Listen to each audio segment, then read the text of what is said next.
Is it time for me to... The red light means go. All right. Opposite of a traffic light. Well, good evening and welcome to the North Georgia GMRS Regional Net. This isn't working for me. Let me see if I can... There we go.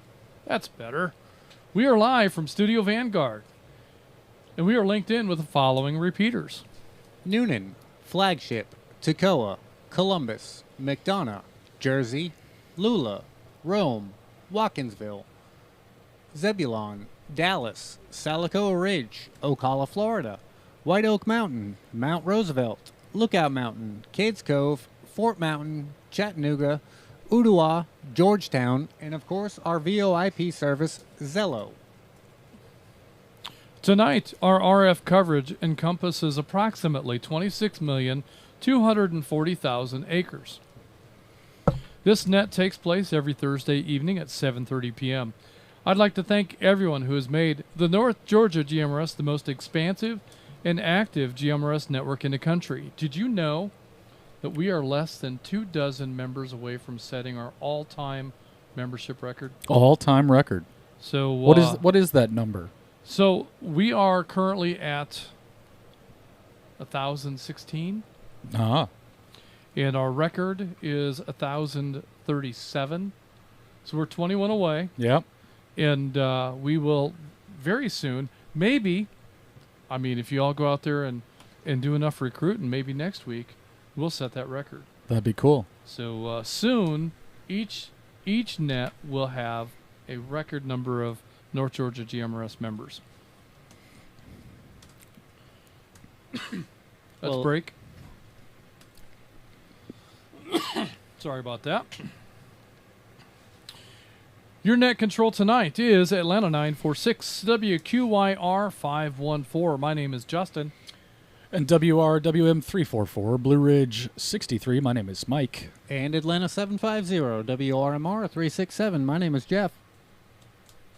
We are located right here at Studio Vanguard. On the net, you can talk about your day's activities, radio equipment, or anything, and I do mean anything, that you think we'd like to hear about. Because tonight is Open Line Friday. Well... But it's Thursday. It'll be Friday soon enough. Yeah, whatever you want to talk about. This is a family-based network, so we encourage you to get your family involved. Guest check-ins are welcome from anyone with a valid FCC call sign. Once the floor is open, it is permissible to address other members of the net by their name or tactical unit number. Your FCC call sign is only required when you sign in and sign out of the net. Also, you can tune in to our YouTube channel and follow along, or even better, tune in after the net to watch your appearance on the air and hear how you sound to us right here in Studio Vanguard. Be sure to like and subscribe and leave a comment so we know you are watching. These interactions mean the most to help our new channel grow. And it says the next thing I'm supposed to do is announce the topic for the night, but we've kind of already done that. There is no topic. It's open line, and we want to know what's on your mind. So there were a lot of good responses on the Facebook poll when you asked it earlier this week. Yeah, we just couldn't get any of those approved. I don't really... We've never asked for approval before, so I don't know what the process is. I just know that none of those comments or topics were approved. So we'll have to look into that and see if we can figure out what broke down. The closest one was the cheese debate. That was the closest one to getting approval. I'm not really over that. We know. Yeah. He wanted to talk about plant-based vegetables. Yeah, plant-based vegetables. That was the other one that got shot down. Seems like a thing. But so that's where we're at. I think at this time, Jeff, is it not time for us to catch up with Kate? I believe it is. Let's break and head on over to her segment. This is WRMR 367, Atlanta 751. Kate from high atop Mount Waleski, live in Studio C with this week's Catch Up with Kate. We have a lazy Susan filled with new announcements this evening, so it is recommended you pay attention or fear missing out. Due to work schedules and things that come up in life, the Rabbit Hole Net has moved to Sunday evening. Same time, same repeaters, just a different night. Plan on tuning in every other Sunday evening to discuss all things preparedness. And thanks to everyone who showed up on the inaugural Sunday evening rabbit hole this past Sunday. The Rabbit Hole Net will return on Sunday, August 4th. And now that the rabbit hole has moved, the Little Miss Radio Net will now hold the first Monday slot of every month. Wow, that was loud. The next Little Miss Net will be on Monday, August 5th. This is the back to school edition, so ladies, be sure to tune into that. Check-ins begin at 7:30. Be sure to tune in Friday night for the Friday Night at 9 Simplex Challenge. After Simplex testing, there will be a discussion. Early check-ins will start at 8 p.m. on the ball ground repeater. If you have any questions, please reach out to Dana, Atlanta 250, or Jonathan, Gainesville 58. Skywarn training will be held again on the northern core portion of our network. Skywarn training serves a region where conventional weather services and amateur radios fall short. North Georgia GMRS Network strives to assist in this important endeavor by filling the gap in communication services for the Chattanooga region and its Skywarn volunteers. Tune in next Tuesday evening only on the northern portion of the North Georgia GMRS Network. Let me break. The Chattanooga Lunch Munch invites our Skywarn family and the Chattanooga Amateur Radio Club members to our lunch this Saturday, July 27th at 12 noon. No need to bring anything unless you have specific dietary needs. Please be sure to RSVP Jim at ko4kmp@gmail.com. That's Kilo Oscar 4 Kilo Mike Papa @gmail.com. We are going to be putting a cap on this list once we reach 30 attendees. This is a first come first served invitation at this time, so we can see the interest in this type of event.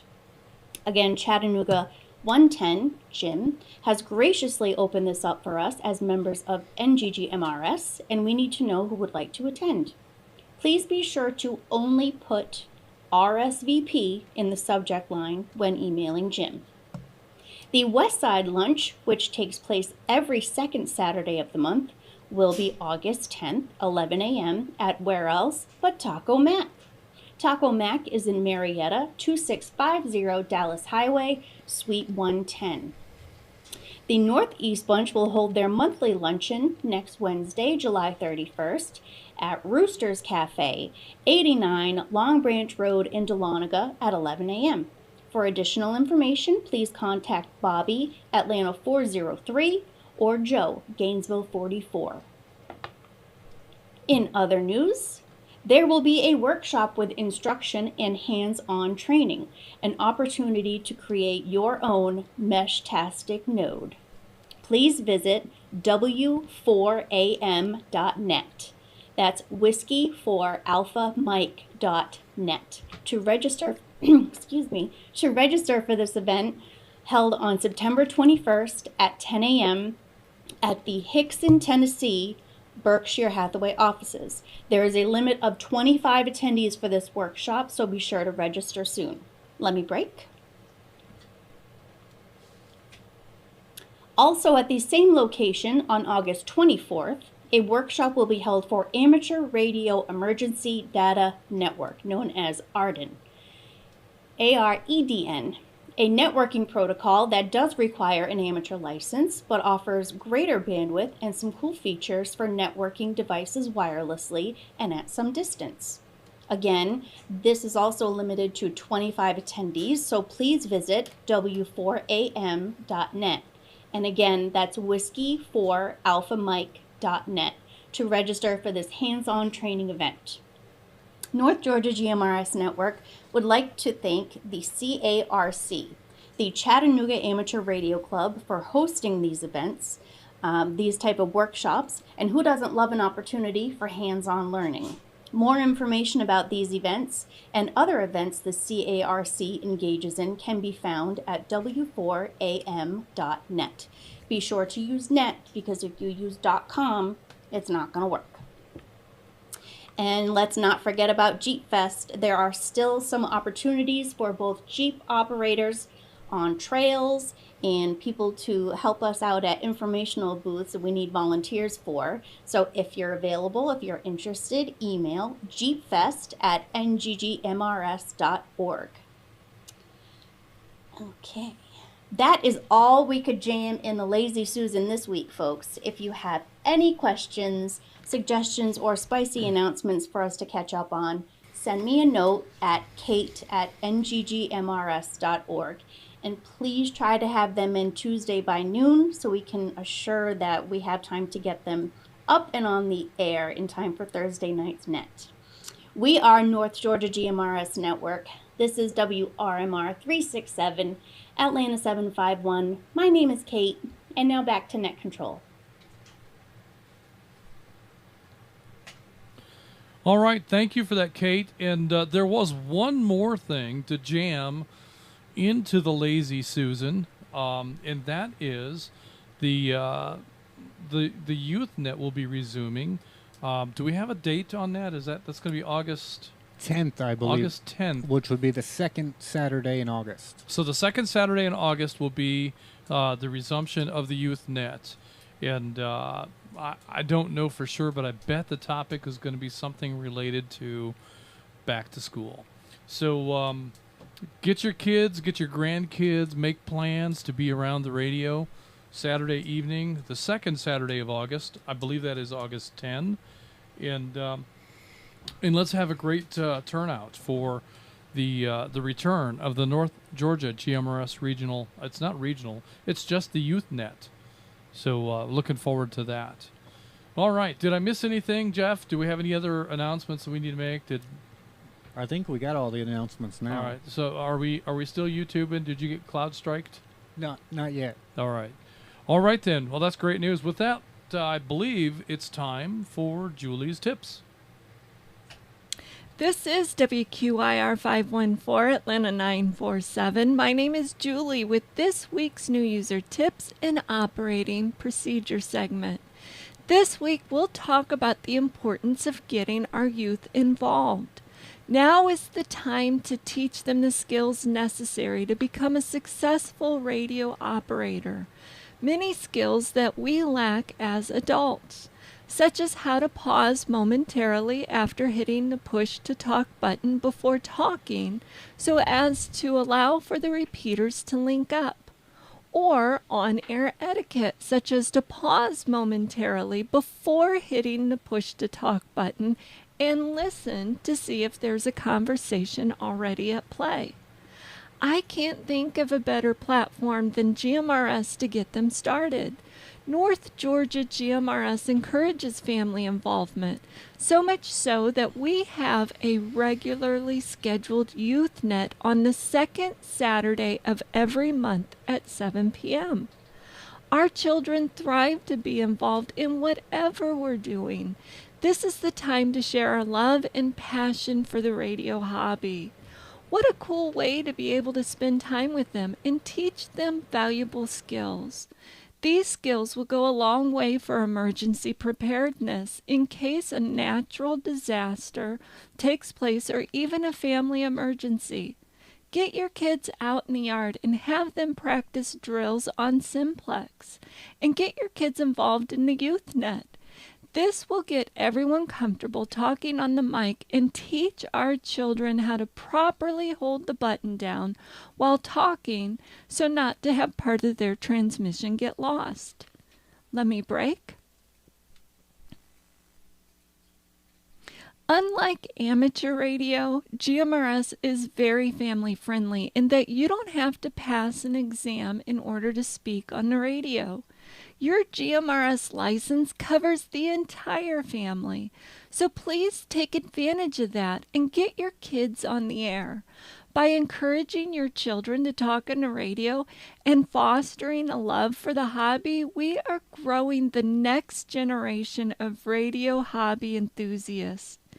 These are just a few of the preferred practices of the North Georgia GMRS members, and these procedures are how we become the best operators on the nation's largest, most advanced repeater network. And remember, If you have any questions or suggestions for new user tips and operating procedures, send me a note at julie@ngGMRS.org. We are North Georgia GMRS Network, and this is WQIR 514, Atlanta 947. My name is Julie. Good night, everyone.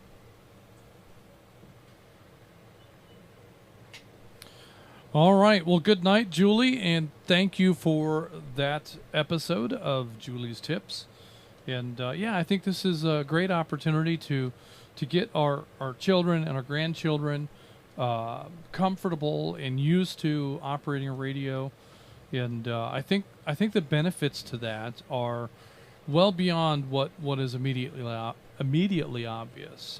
Communication skills, which I sorely lack, can be a very powerful thing for our young family members to be able to develop at a young age, and speaking skills and being able to speak in public and all of those kind of things.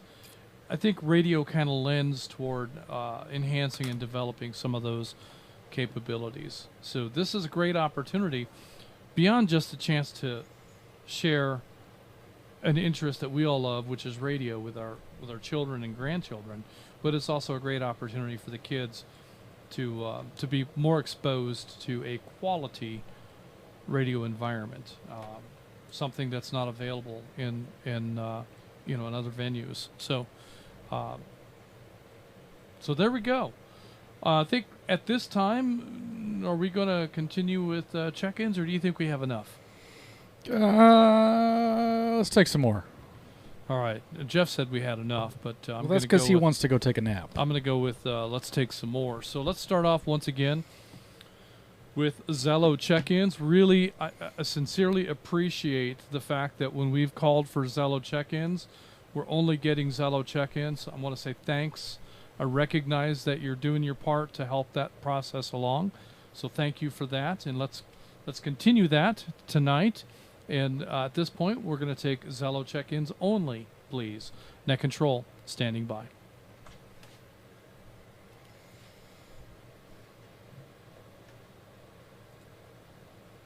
This is Atlanta 725 WRNV 615. David in Holly Springs checking in and checking out.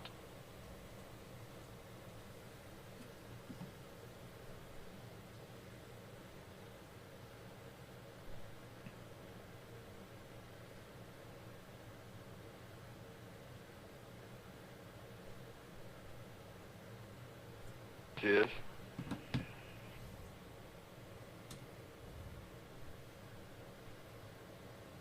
is Atlanta 75 WRPM 600. Harry and Marietta checking in and checking out.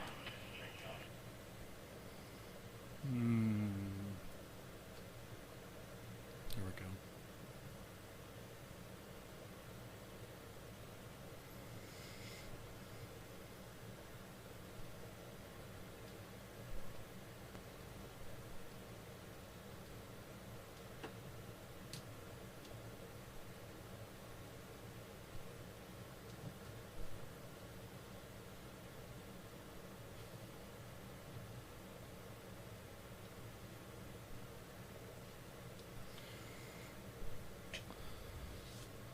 All right, let me go ahead and acknowledge we had just a couple of Zello check-ins. We heard Atlanta 725 David in Canton was in and out. Also, we heard Atlanta 75 Harry in Marietta was in and out. And while we're in here, let's go ahead and acknowledge some of our YouTube check-ins. We have Chattanooga 204 Steve in Ringgold is a YouTube check-in tonight. Rome 27 Terry in Menlo is a YouTube check-in tonight. I have a guest check-in from WRUJ 544. Didn't get a name. Didn't get a name. Do we know that as Roanoke, Virginia, or is that just... yeah, they're in Roanoke. In Roanoke, Virginia. That's great to have you along tonight. And we also have WRQD 950 Donnie in Southwest Virginia is a YouTube check-in. And Blue Ridge 64 side salad, also a YouTube check-in tonight. All right, that's what we have at this time. So we're going to continue on with check-ins from any repeater other than Flagship, and of course YouTube check-ins and Zello check-ins are welcome to make the attempt as well. Net Control standing by.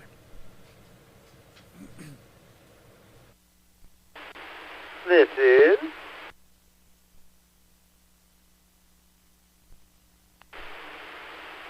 WRAT 241, Atlanta 403.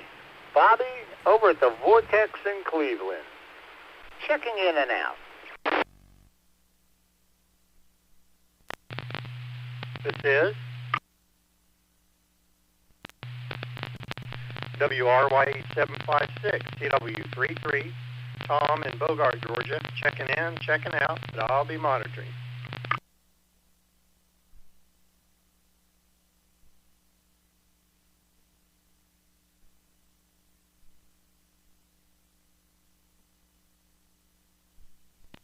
This is WSCX 422, Mike in Columbus.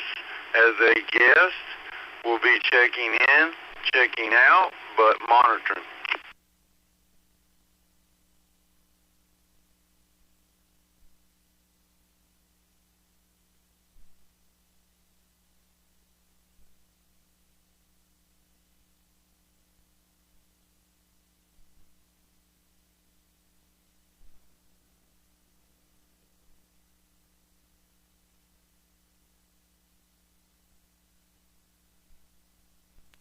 This is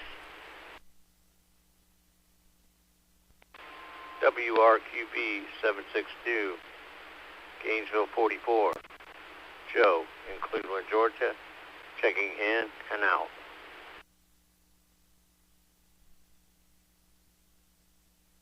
This is CW40, WRNX 752, Robert from Nicholson, Georgia, checking in and out.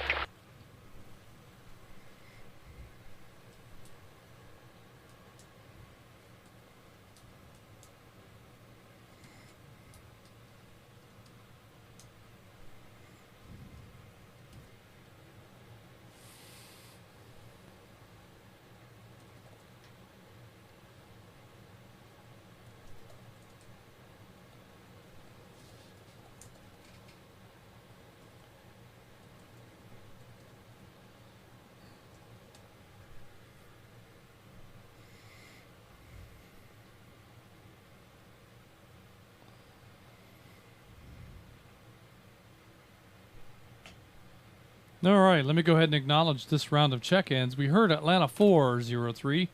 Bobby at the Vortex is in and out. CW33 Tom in Bogart is in and out. Atlanta 598 Glenn in Ackworth is a YouTube check-in tonight. We have a guest check-in from WSCX422 Mike in Columbus, Georgia. We also have a guest check-in from WSDS818 Chris in Snellville. Those are both YouTube check-ins. We heard Gainesville 44 Joe in Cleveland in and out. CW40 Robert in Nicholson in and out.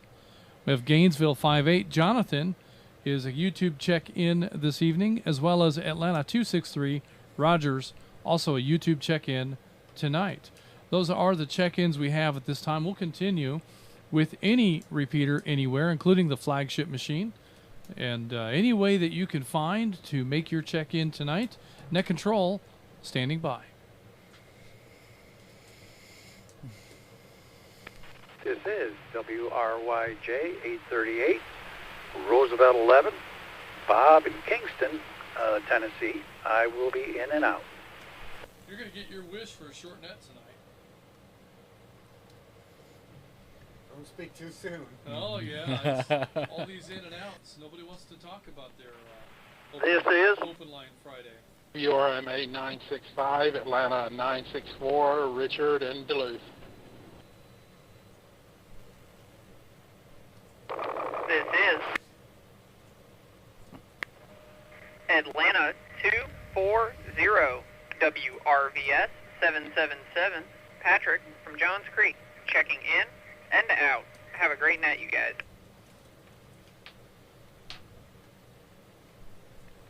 This is Atlanta 355 WRYR 428. Damon checking in and out in Canton, Georgia.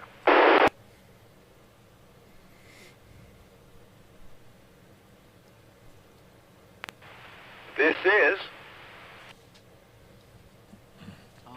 Good Evening Net Control. This is WRNW 488 Atlanta 532. Tom in Flowery Branch. I'll be checking in and checking out. Have a great net, everybody. This is Who was that? This is Chattanooga 60 WRQD 424. Checking in and checking out. Live from Hickson in a chicken coop. Did he say something about a chicken coop? This is In my chicken coop? This is WSD T898 Atlanta 622. Checking in, checking out. Marvin in Covington.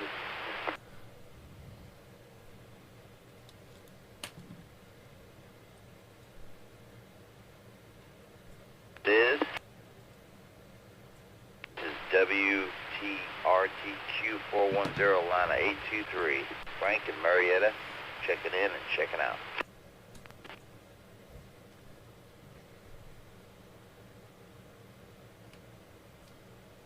This is Atlanta 770 WRNC 885. James in Ackworth, checking in and checking out.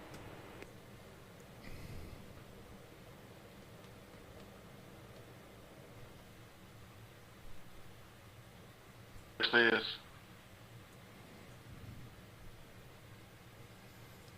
WRXK 582, Rome 36, Jeff in Silver Creek, checking in, checking out by way of Zello.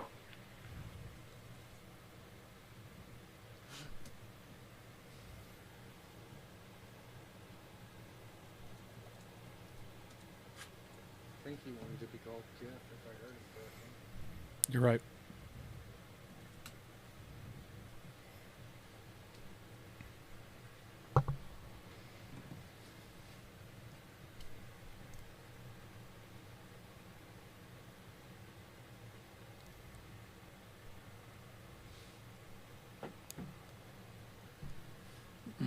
A long, awkward pause.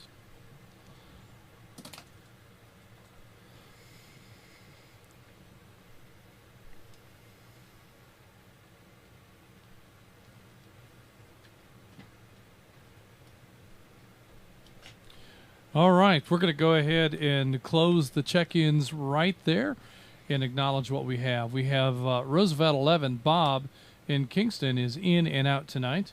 We have Atlanta 964, Richard in Duluth is in tonight. Atlanta 240, Patrick in Johns Creek is in and out. Atlanta 355, Damon in Canton is in and out. Atlanta 532, Tom in Flowery Branch, in and out. Chattanooga 60, Jason in Hickson is in and out. Atlanta 622, Marvin in Covington is in and out. Atlanta 823, Frank in Marietta is in and out. Atlanta 770, is it James or Jim? I think that's James in Ackworth. James. Is in and out. In Chattanooga 84, Jim in Hickson is a YouTube check-in. And Rome 36 will round out our check-ins tonight. From Silver Creek. He is in and out. There will be an opportunity for late check-ins just before we close the program. So if you didn't get in and you'd like to, stick around. There'll be an opportunity for that coming up. So tonight's topic is kind of not a topic at all. You know, back at some point, the net was just a kind of a conversation. We would just talk about whatever was on your mind. And so tonight's net will be kind of a throwback to those days when we were not so much topically oriented. Is that like a topical ointment? No, not even close. All right. Well, in any case, we are topicless tonight, and so whatever it is that you would like to talk about, that will be our subject for the duration of the time that you have with us on the air. So with that in mind, I think we're going to go to the top of the roster. Am I missing anything? I don't think so. All right. Well, I think then we got it all. Okay. Then let's go ahead and start things off. Let's see. Our first check-in tonight was Roosevelt 40 John in Lansing. John, did you have anything you want to talk about this evening?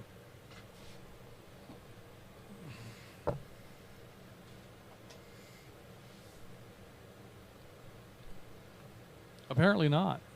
Well, he didn't specify in or out. John may not be hanging with us tonight.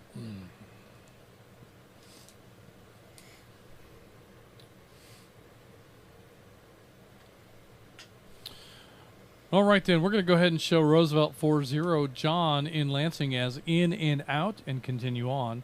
Next, we heard Atlanta 780 Houston in Austell. Houston, did you have any comments or questions for the net tonight?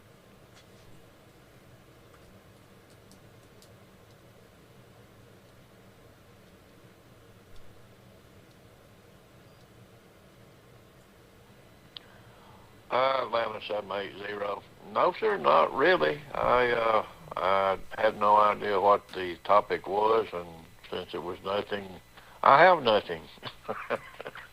But I will listen. Maybe somebody will come up with something very interesting. Well, it could happen. I would think there was a couple of things that came up in Kate's announcements tonight that I think are very interesting. And one is the Arden workshop where we could go and learn more about Arden and what it is and how it works and how we can make use of it. Now, of course, Arden requires an amateur license to utilize. So but it doesn't mean you can't participate in a workshop and maybe learn something about it, even if you're not a ham. But if you want to operate an Arden node of your own, you'll need a license as an amateur operator for that. And then shortly thereafter, there'll be, do we remember what our dates are for that Meshtastic workshop? I'm going to pull it up. Hang on. It was September 21, I believe. Yeah, something like that. Be an opportunity for another workshop for hands-on learning and configuring a Meshtastic node of your own. I imagine you'll have to purchase your own node and bring it to the workshop. But once there will be experienced users that can help you configure and program your node and get it working. So kind of a cool thing. And if Meshtastic is something that you're interested in but you don't quite know how to make it work, this would be a great opportunity to get that done. And I've been hearing a lot of conversations about Meshtastic, both on Facebook and on the air, so I think there's a lot of interest in it. And I think one of the most interesting aspects of it is that it doesn't cost very much to get your hands on a node and get started in it. So very interesting opportunity, I think, to expand your communications capabilities. Houston, did you have any intention of diving into the Meshtastic world?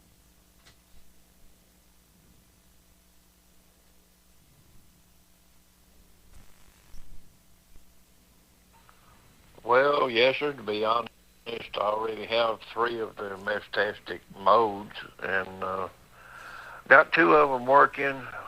Still, the third one is a work in progress. It's a little different type, so we'll work on it a little bit as we go along. Unfortunately, my nodes do not pick up anyone around me, so I've got an outside antenna ready to set up, and possibly maybe get it connected to someone else's node.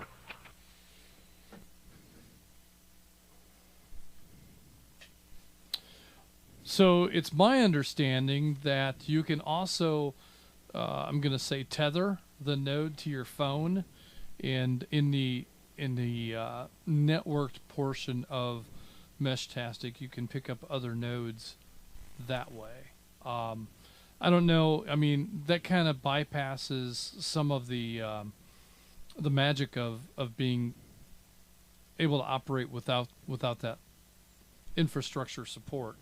And that's one of the things that I think is very cool about Meshtastic. But it also, it's a very low power, and so maybe that limits its functionality in that regard. But as more and more people adopt, you might find neighbors that do have nodes. And once you get your outside antenna set up and operating, that might work too. And the other thing that I'm thinking, I don't know, but I'm thinking is that if you built a node as a repeater and set that outside somewhere high enough that machine might be able to make those connections and then hop back to the one that you have inside and be able to find more nodes that way. So something to think about, and I'm not surprised that you have 3 of them. I guess maybe when you get the 4th one, you'll get one that's capable of solar power and outdoor external antenna and weatherproof and stuff. Are you ready for those workshop dates? Yes. August 24th is going to be the Arden workshop. That is a Saturday. And then September 21st is also a Saturday, and that is going to be the Meshtastic workshop. Yeah. So one of the things, those are all the way up in Hickson. So the folks in the Chattanooga region will have a great opportunity for that hands-on learning. Let me break. But I'm told that if there's enough interest, if we can gather a half a dozen or a dozen people that would like to learn about either of these subjects, that they will come and present a workshop at whatever location we can establish. So sometimes restaurants will have a back room that we can make use of. Sometimes we can get a senior center, get a room at a senior center or at some other county pavilion and be able to make use of for that. Churches often have rooms available that you could have a classroom style presentation for either Arden or for Meshtastic. So there's lots of possibilities in terms of being able to organize a workshop that's not in Hickson but maybe is near you. So if that's something that interests you, reach out to Chattanooga 40 or to the W4AM.net folks at the Chattanooga Amateur Radio Club, and perhaps we can make something happen in that regard. Gary Owensby is also going to be at Jeep Fest, so if you come and hang out with us, maybe you can pick his brain at that event. Oh, that's good, yeah. So lots of information. Gary has deployed quite a number of these Meshtastic devices. So I think he's configured a wide variety of devices, not just the very basic one like I have. So he likely is going to be a great resource for how to do that. All right, Houston, did you have anything to follow up?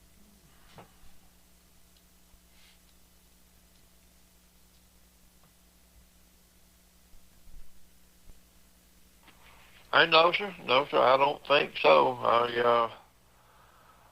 Well, today was my birthday, and I turned 77 today. So oh, wow. We just got back from supper. So I just thought I'd let you know.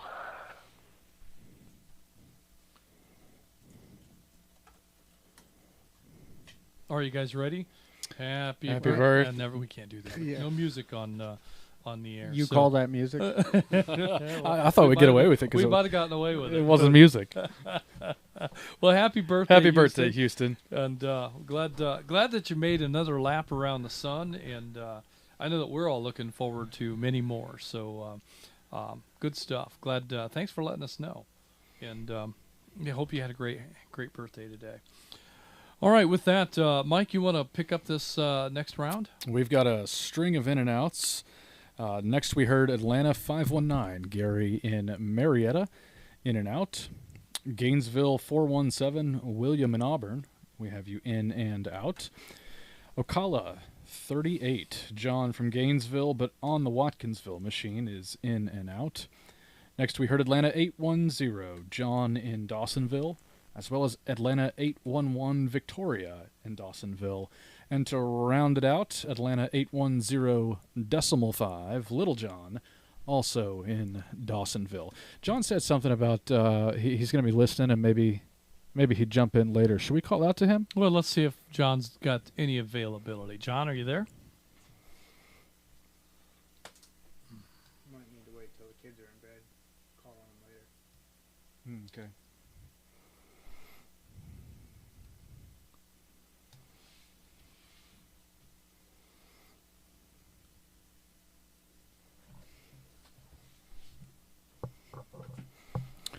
All right, Jeff tells me we should wait until maybe the kids went to bed later. So there's probably too much energy in that house for us at this point in time. I'm just imagining room spinning round and round as the kids are gaining traction. Well, that and the big polar bear too. And the big polar bear, yeah. All right, we'll keep going in the log. Next, we heard Atlanta 528, Ronnie in Lyerly. In and out. CW2, Stephen in Arnoldsville was in and out. Next we heard CW36, George in Danielsville was in and out. And that will bring us to Atlanta 943. Jim in Marietta is in tonight. Jim, any questions or comments that you have for the net this evening?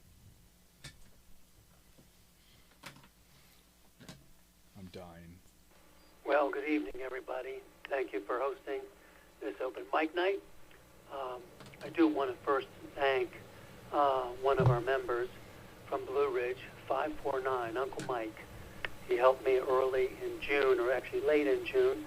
You guys probably heard him and I talking about trying to do some WSR, WRS testing on my radio, and he was a big help to that. So I wanted to give him a shout out to say thank you. Break. So I have a number of questions, but I think what I wanted to ask is the Simplex Challenge, where I'm at here in Monroe, Georgia, on the Jersey repeater, there's no access for being able to do that. So if anybody is out there who would like to do a Simplex Challenge with me here in Monroe, Atlanta 943 I am, please give me a shout out. I don't know how we do this officially, but can that be done? Well, that's a good question. And I'll bet it's one that a lot of folks are kind of wondering about because, you know, although Dana does a great job of hosting the Simplex Challenge, not everybody lives within range of the ball ground repeater or within range of Mount Olympus to be able to actually participate in that activity. So if that's the case where you are, you know, the protocol is GMRS channel 19 at 9 o'clock, and with the vast repeater network that we have, there's a pretty good chance that if anybody is on the network at that time, that our repeaters are going to step on and cover up your simplex operation. So the key is to find out if anybody in your area is able to, you know, participate. Friday nights are particularly tough for me because I have a late night on Thursday doing something silly. I can't remember what it is. And then an early start at work. And so when I get home on Friday after work, I'm just spent. And so it's hard for me to get on the air and participate in the Simplex Challenge. But if you have anybody in your region, in your area that you know might be willing and able to do that, then coordinate that and search for a Simplex channel that you don't have the repeaters stepping on you. And tonight would be a great opportunity to do that. While the net is going on, you can kind of scan through the channels, particularly when I'm talking, because I don't really ever say anything. Scan through the channels and look for one that's a little more clear, that maybe you can operate your simplex operations on that night.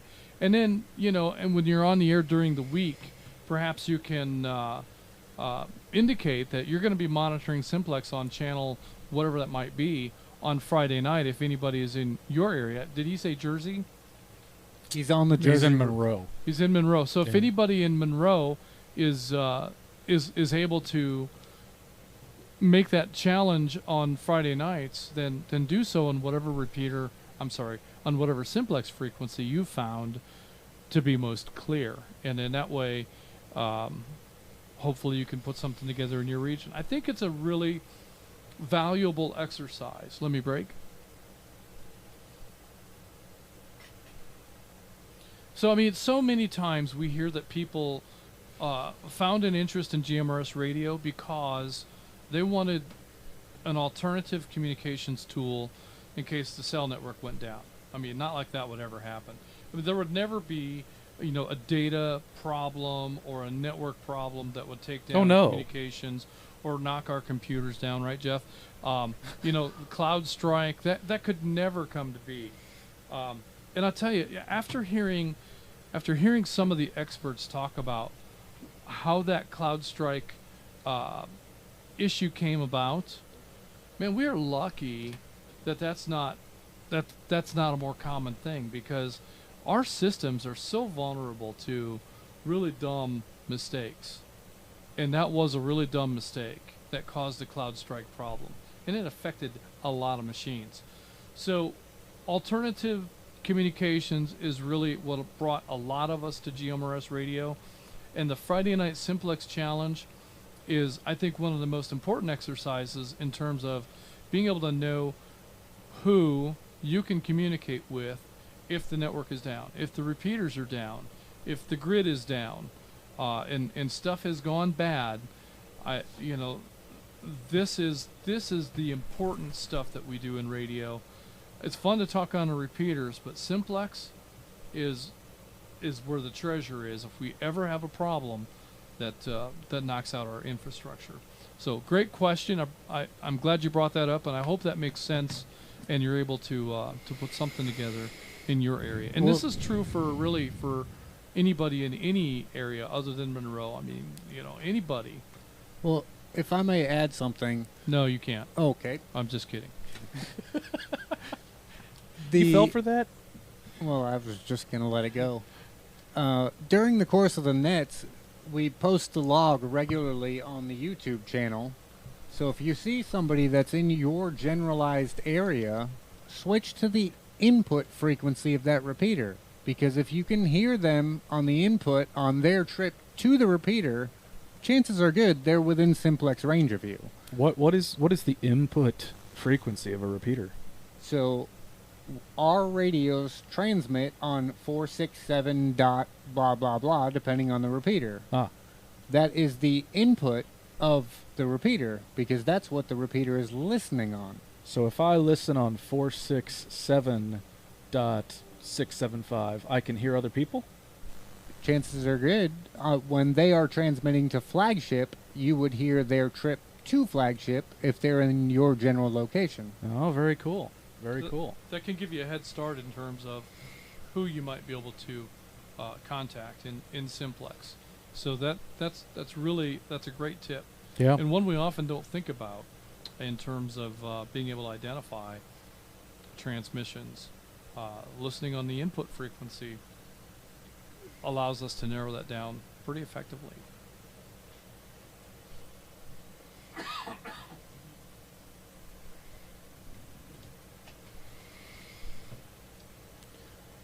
So, where were we in the net? Who were we just talking to? We were talking to Jim and Marietta. Jim, does that input frequency to the repeaters, does that make sense? I may not have explained it well, so I just want to make sure you understand what I'm trying to tell you.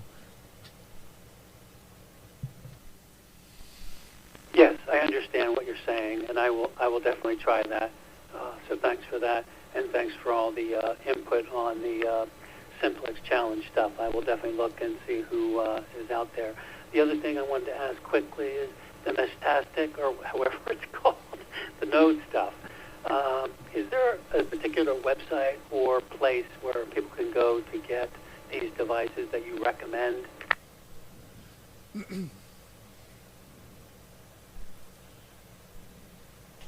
So this little Meshtastic node that I have, minus the battery, was about 20.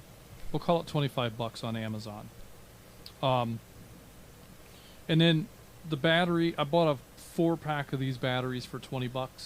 So in my hand, you're looking at $30. Okay, I've got a USB-C cord here, so it's $36 for everything that's in my hand. If you're looking on the YouTube channel, let me break.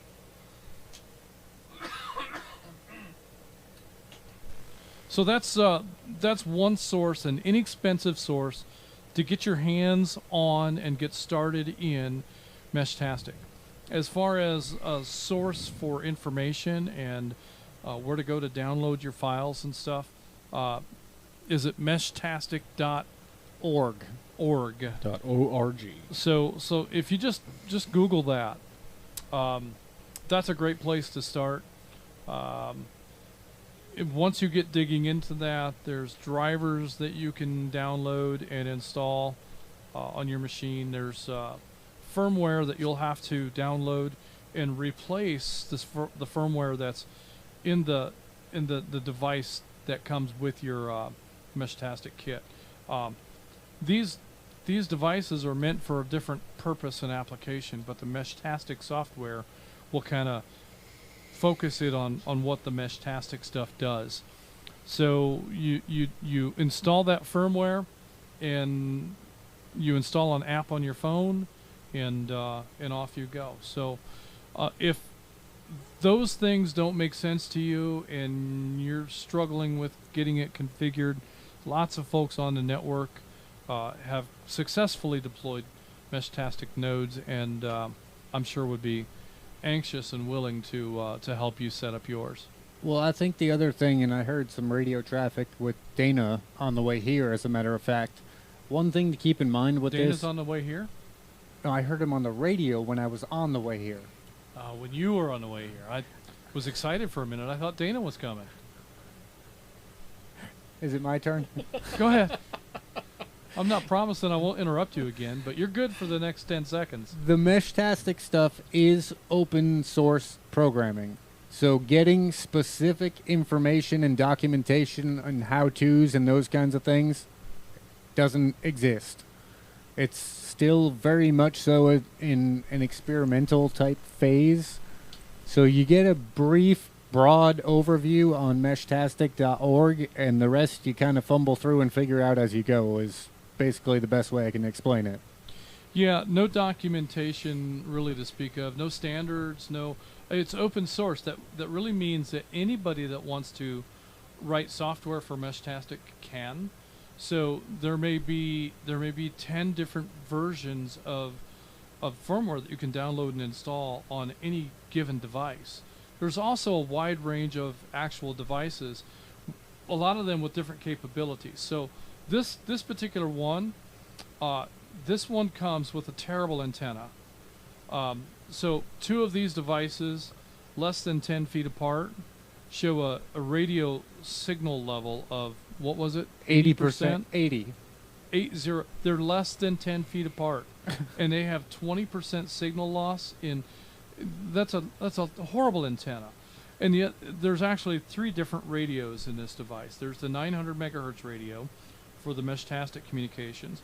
There's a Wi-Fi radio, and there's a Bluetooth radio. So it's not just the 900 megahertz that's terrible. Let me break. It's all. The Bluetooth radio is also pretty lousy, and Wi-Fi is not great either. So all of that is to say that these things really have their limitations, but what this is this is your introduction into Meshtastic at a very minimal cost. And then once you've kind of figured out what you can do with this and how it communicates and how it interfaces with your phone, then you have an opportunity then to explore the other Meshtastic devices that are available. Some of them have very good Wi-Fi capabilities. Some of them have very good radio capabilities and can even transmit at higher power levels. You don't have to use the antenna that came with this. You can actually get an adapter that will adapt the antenna ports on the PC board to an SMA connector, and you can use a quality 900 megahertz antenna and drastically improve the performance. So when you're talking about 8 feet across the same room and losing 20% of your signal, we talk about it all the time. This is an SWR problem. This is a mismatched antenna. This is inefficiency in that resonant circuit. So we just, that's the easy button in terms of upgrading the device, is upgrading to a better antenna. I think that if you're a tinkerer and you like to explore the technology, you'll have a lot of fun with Meshtastic. If you're a plug-and-play guy, you probably should just buy the stuff and give it to Patrick or to Ed or to Jeff. Yeah, and I know a guy that did that. Yeah. So that's the other way to go. It's the best way to get free stuff. So yeah, that was kind of in my brain when I bought my Meshtastic. I thought I'm going to buy 2 of these and see if I can finagle somebody into configuring one of these and then showing me how to configure the other. And worth every penny. It worked. He was pulling his hair out earlier today. And it's not like I gave away a high-value device. I mean, he's got basically an experimental piece of crap. I can't wait till the new Kenwoods come out, and he can't figure out how to program it. Justin leaves me everywhere. Every time I power up my radio. Yep. And in the truck that says, "Justin, please don't break me." I don't know why. Let me break. But yeah, there's lots of opportunities to explore and develop and learn more about Meshtastic. And while we're on the subject of Meshtastic, I want to kind of make something clear that maybe is a misunderstanding of some sort, is that North Georgia GMRS has no official standing or relationship, or there's nothing official with North Georgia GMRS and Meshtastic. If you're interested in Meshtastic, by all means, we can talk about it on the air. We can get together with groups and we can do Meshtastic stuff, but it's not really a function of North Georgia GMRS. It's just a topic of conversation, and so in terms of organizing events and stuff like that, just like the lunches that we all participate in when we can, you're welcome to organize whatever events that you like. It's just not going to be a North Georgia GMRS event.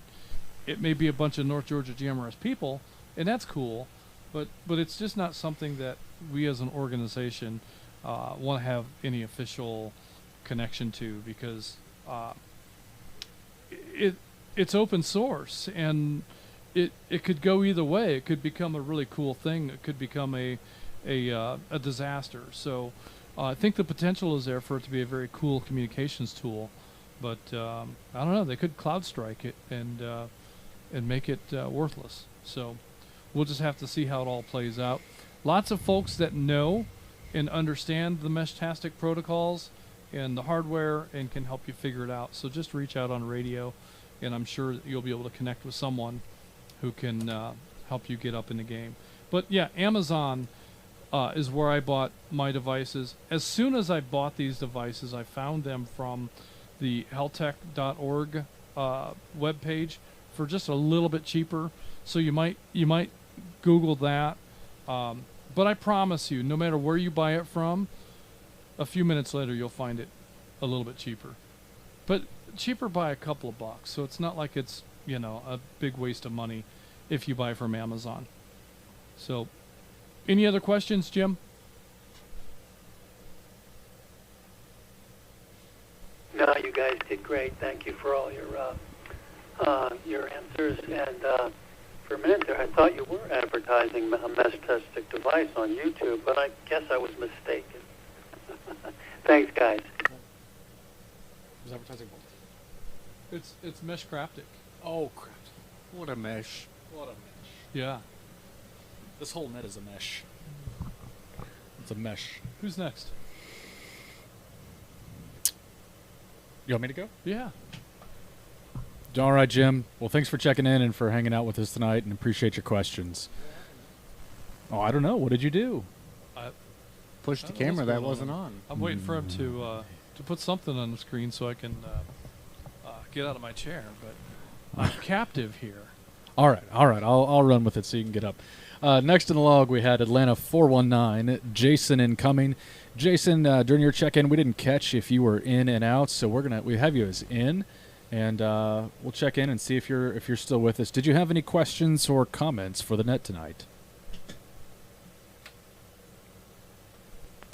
Yeah, since this is kind of open floor, I participated in my first rabbit hole net this past Sunday. Great topic of conversation. Really liked how it went together, and I really perceive wanting to be a participant in that in the future. So if I wanted to co-host a rabbit hole net and a suggested topic, like how would I go about getting on the calendar or getting approval or something like that?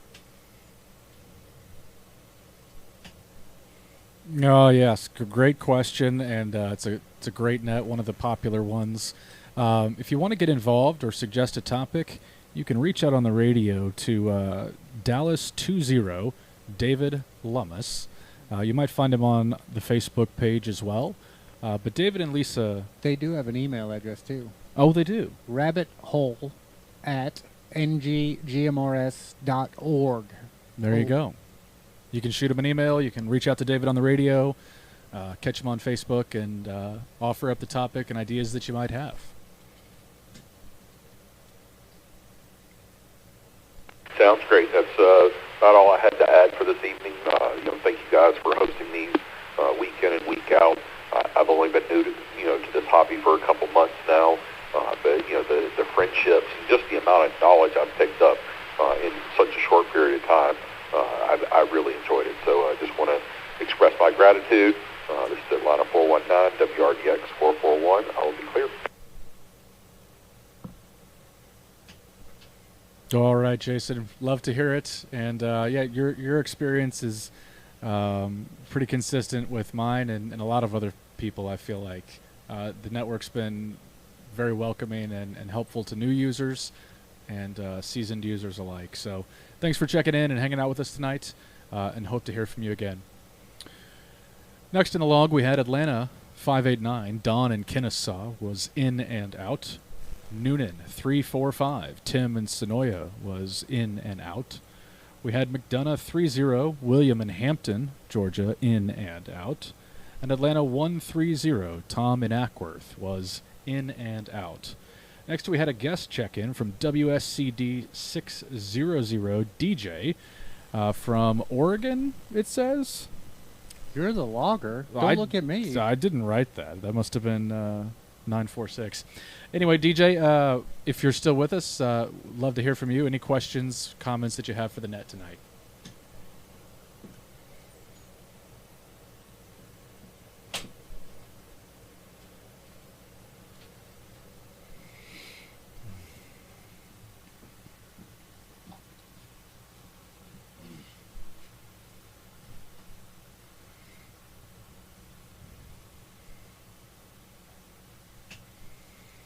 All right, hearing nothing, we're going to go ahead and show DJ as in and out and move on.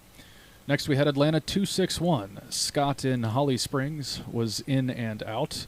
And then we had another guest, WSCC 495 from the Springfield Campground. We didn't quite copy your entire check-in, but Whiskey Sierra Charlie 495, if you are still listening, we'll give you an opportunity to chime back in. Roger, thank you very much. Yeah, it's Whiskey Sierra Charlie 495. This is William. I am originally from Gaffney, South Carolina. So I came out here last month and caught the tail end of a broadcast, and I thought it might have been you guys. So I made a note to be sure to listen in today. That's cool. And I am, like I said, from Gaffney, and I'm on Site 57. And I think I had heard you guys said earlier about the topic would be vegetables. Over? I'll let you get that. Well, some weeks we have we listen to conversations on the air, and it's real easy to pick out based on what people are talking about, what our topic should be that week. And this last week, in the time that I had to listen on the air, nothing really stood out as far as what our topic should be this week. And so I asked our co-hosts here this evening if they had any suggestions. And the best suggestion that we got was when Jeff said, hey, let's make a post on Facebook and see what the audience wants to hear. So we got some really good ideas, and I think we have some good inspiration for some net topics coming up, but nothing really that we were prepared to go into tonight. So some of the topics that came up were things related to SWR and antennas. Well, we've kind of covered some of that stuff, not too in a too distant past. So it's a little bit too early to go back into some of those topics.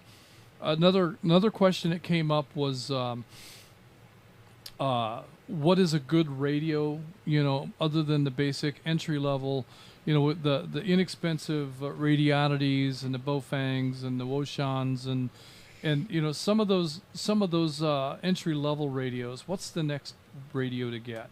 Well, we happen to be working on developing some content specifically for that, and we're not ready for it quite yet. So that one's in the can for now, as we continue to do some research and continue to develop that material for a program. So some of the things that we threw out as suggestions were plant-based vegetables, and I think that's probably one of Mike's favorites. It is.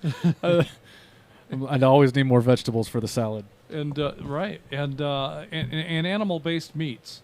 So, we joke about these things only because the reality is that there are things like plant-based meats. I don't know if there are any animal-based vegetables, but it seems like the next step in ridiculousness. Yeah, they'll come up with it, I'm sure. Yeah, give them time. So, these were just some things that were kicking around, and we're joking about whether or not we could get a net topic approved. And, of course, the approval process doesn't really exist. It's in this room. Yeah, so that was all just in jest and humor.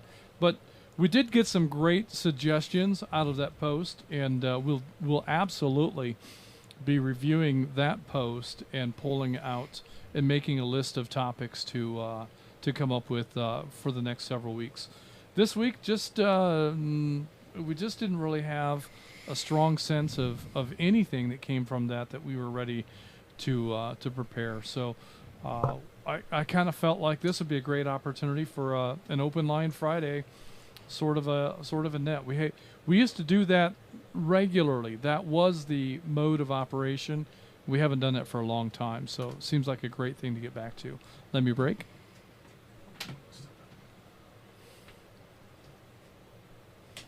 So great stuff. Glad to have you along this evening. And what's the campground like there at the Springfield campground? Are you happy with the amenities?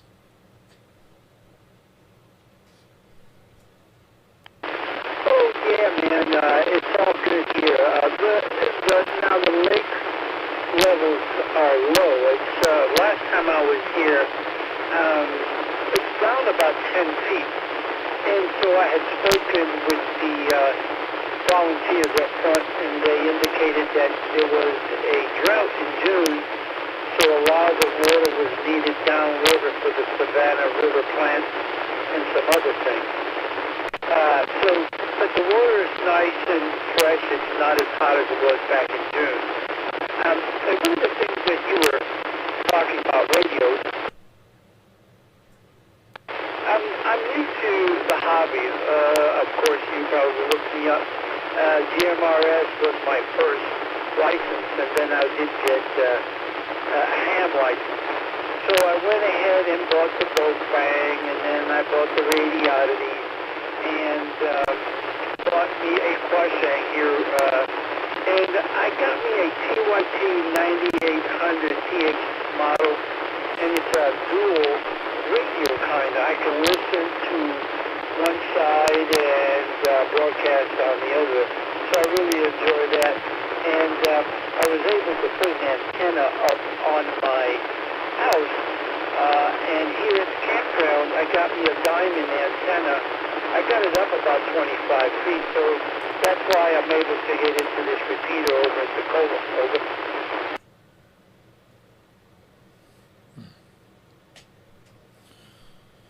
Well, very good. And that's one of the lessons I think that we all learn early is that, antenna placement can have a huge impact on signal quality.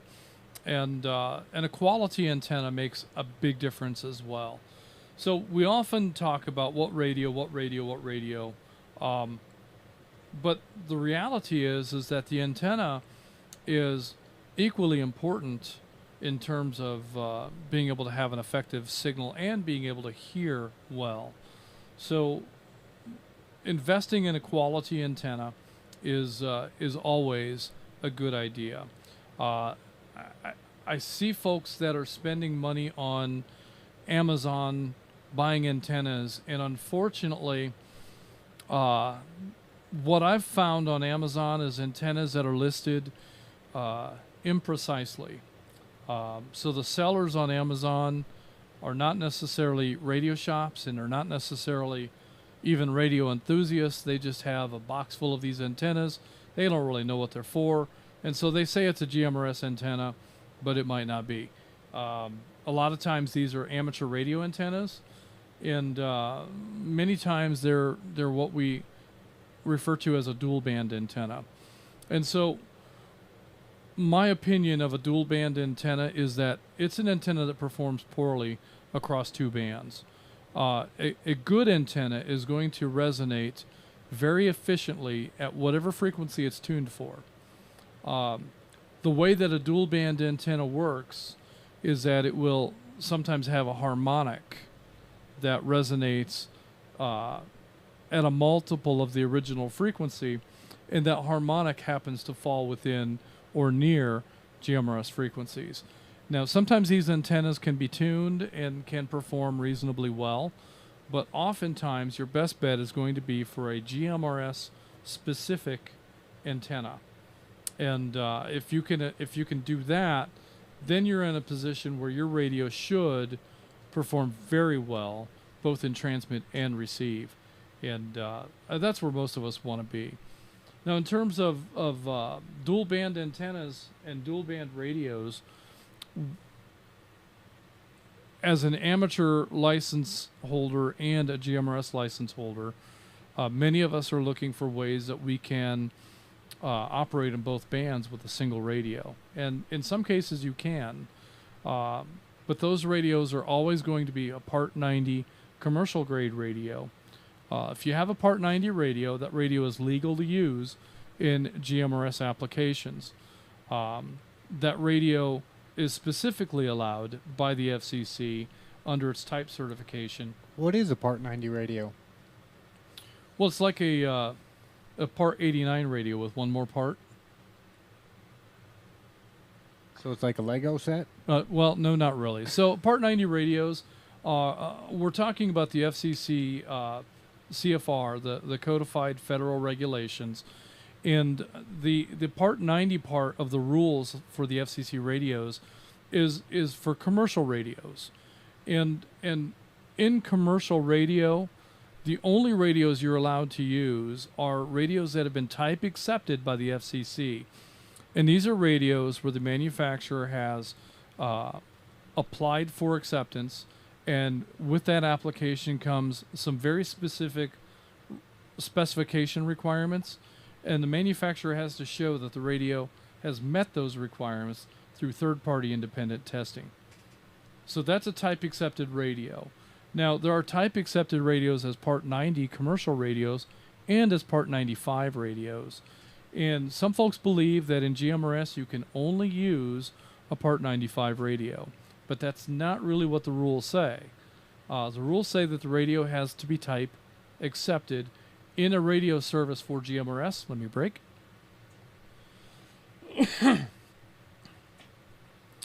The rules say that the radio has to be type accepted for GMRS service or for any other service where type acceptance is required. Now that's a paraphrase. I would suggest if you have questions about the rules, you can Google the rules, Part 95. You can go to the ECFR and you can look up the Part 95 rules specifically. You can do searches there, and you can find very specifically the rules that define what radios are allowed and are not allowed in GMRS applications. So careful reading of the rules will show you that Part 90 radios are absolutely allowed. And furthermore, when you go back into the history of GMRS, when GMRS first came about, it's a licensed, channelized licensed spectrum that exists right in the middle of the commercial band. So there are commercial frequencies both above and below the GMRS channels that we use. And as such, it's only natural that those Part 90 radios would serve in GMRS radio because they're capable of frequencies all the way around what we do here. So for the longest time, Part 90 radios were really what was available in GMRS service. And in terms of repeaters, the GMRS rules specifically allow for repeaters, but there were no Part 95 repeaters back in the day. Those were all commercial radios that were frequency channelized to cover GMRS frequencies rather than the commercial frequencies that they're originally intended for. So using these commercial repeaters, we always had to be careful that we set power levels appropriately. Some of these repeaters are capable of a lot more power than is legally allowed, so we always have to carefully calibrate and make sure that we set those commercial radios up properly to serve in GMRS. And that is true for users as well. Just because you've purchased a 100-watt radio, you can't just stick that in your car and drive around at full power and talk on GMRS frequencies. That's improper. You need to go into the radio settings and turn that power down to what is legally allowed. Let me break.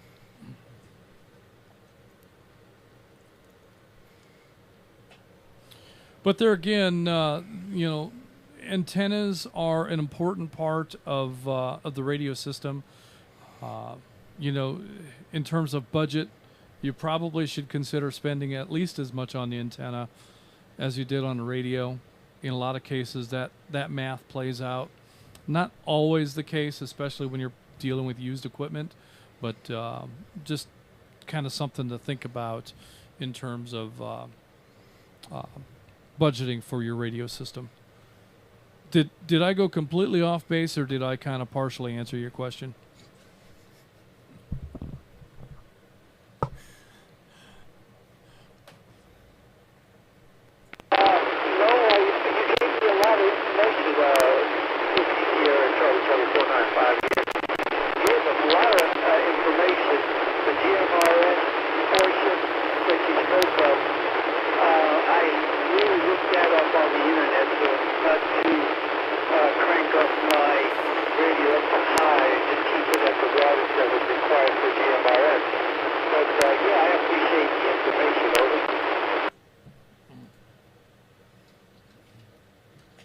Well, very good. We're glad to have you on the network as you enjoy the campgrounds. And if you're here next week, we hope that you'll join in the conversation then.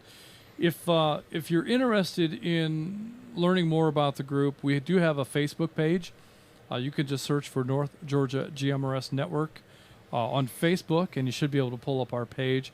There's lots of information on the Facebook page. It's a great place for new users to ask questions and get quality answers from experienced users. We also have a web page, and that would be NGGMRS.org. On the web page, you can find a lot of information about GMRS radio, our network, our repeaters, an interactive map that will show you when you're hitting the repeater. So, for instance, when you transmit on our interactive map, the Toccoa repeater will actually change colors to show that repeater is active, and that's a good way for you to know that you're actually making it in. There's other resources available on that web page, and lots of information to sift through. And finally, we have the YouTube page. You can go to our YouTube channel, and you can view many of the past episodes of the Thursday evening North Georgia GMRS Regional Net. And you can also view many episodes of Julie's Tips. Some of those episodes are great sources of information for setting up your radio and your antenna system and grounding and many, many other considerations. Tips and etiquette and radio procedures. You know, what a tactical unit number is. That's a question a lot of people have. Julie has a tip for all of those subjects. So check that out on our YouTube page. Again, you can search North Georgia GMRS Network on YouTube to find our YouTube page. All right, who's next, Mike? Next in the log, we've got Atlanta 1-1, John in Canton. He was in and out tonight. Next, we heard Gainesville 100, Randall and Buford was in and out tonight. And that'll bring us to Atlanta 250, Dana high atop Mount Olympus. Dana, what questions or comments have you come up with so far for the net?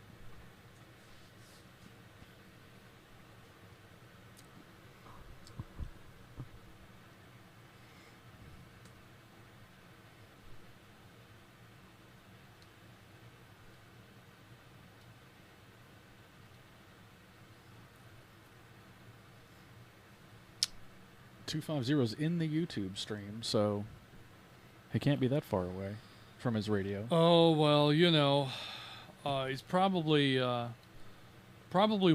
YouTube. Well, hasn't heard us call on him yet. Well, he's taking a bath, and then there's that delay. There's YouTube puts a little bit of delay in, and and I think our live stream system puts a little bit of delay in. So he's just now hearing us talking about him reaching Atlanta for the bathrobe. 250.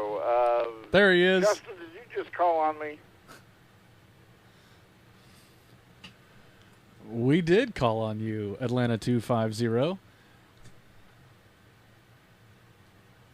I do apologize for that. I had a phone call at the same exact time and removed the headset, and when I put it back on, it was silence, and I knew I was right around the corner. So anyway, my apologies. I don't really have anything to add tonight. I do want to thank you guys for a lot of the good airtime that you gave the Friday night at 9 Simplex Challenge. So that, and I really have nothing to say about plant-based vegetables or animal-based meats or whatever it was.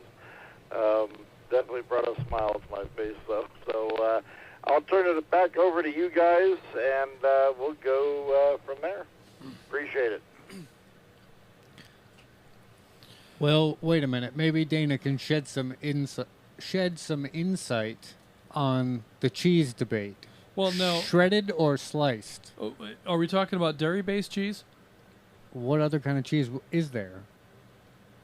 Don't say plant-based cheese. Don't say it. Because that's not cheese. He was thinking about it. Well, the other kind of cheese, obviously, would be the Kraft plastic cheese. I love the Kraft plastic cheese. Yeah. Well, I mean, I don't know what that stuff is made of. I don't either. But I don't think it's cheese. No, I don't know. Let's just keep it simple. Sliced or shredded?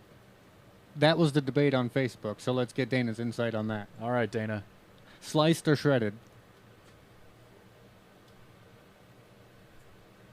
Well, I'd have to say, number one, you guys are leaving out Velveeta. So I want to throw that into the mix. I would have to say shredded on plant-based vegetables, and definitely on the meats, it's going to be sliced.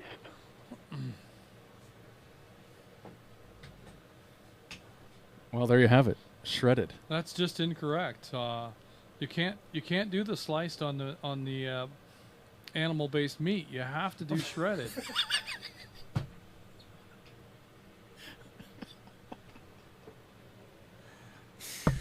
Oh. Somebody's got the key down. It's not me.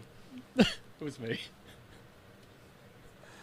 Well, hey, I'm laughing right here with you. So, hey, it is what it is. I mean, shredded cheese on the plant-based items, and I guess shredded melt's really good. So, I mean, but, you know, you have to ask yourself what type of cheese. Not all cheese is good shredded, like the jack cheese and stuff like that. You know, you gotta leave that whole.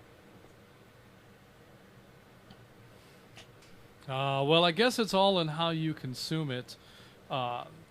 So one of the things that I've learned is that, and you've pointed out, is that the shredded cheese melts so much better. So many times, you know, I throw a slice of cheese on a burger, and the corners all melt off and run down off of the burger, and pull up on the griddle, and it's just wasted, and you know, that it caramelizes, it turns nasty. You got to scrape it off the grill later. It's, you know, I don't like it. So then I started doing things like I would tear the corners of the cheese off and put it on top of the slice so that it would be like thicker, and you would have more cheese on the patty and less cheese melting and running off the patty. But really what that amounts to is that by the time the cheese melts, the burger is dry. So that's no good. And what I've learned is that if you take a heaping fingerful of shredded cheese and set it on the burger shortly after you flip it, that cheese will be melted perfectly by the time that burger is done, and very little waste. Very little of it runs off the side. Very, very passionate about the cheese. Yeah. Well, you know, these are things that I know. So you drew it out of me. We got our cheese debate. What's the next one, Jeff? I'm not going there. Nope, don't do that one. Just stop at the cheese while we're ahead. Okay, no mayo. Are we on the topic of mayo now? Oh. Wow, this could go on for a while. All right. What is it, mayo or mayonnaise? Oh, well, the topic's not yet. Miracle Whip. The topic's not yet approved. We can't. Right. We can't talk about it because it hasn't been approved yet. Our friend Gary Davis is in the YouTube chat and says, I can only imagine a guest checking into this net for the first time in the cheese discussion. We are North Georgia GMRS. Right. Great comment, Gary. Well, it's a cheesy net, apparently. The net with no name. You get what you pay for. That's right. And with that, we'll say thanks to Dana and we'll move along to Atlanta 256.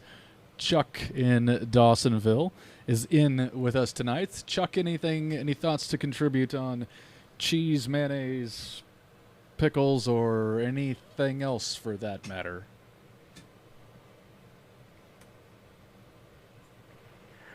Well, for starters, Dana hasn't had a good Justin burger at the Tiki Bar.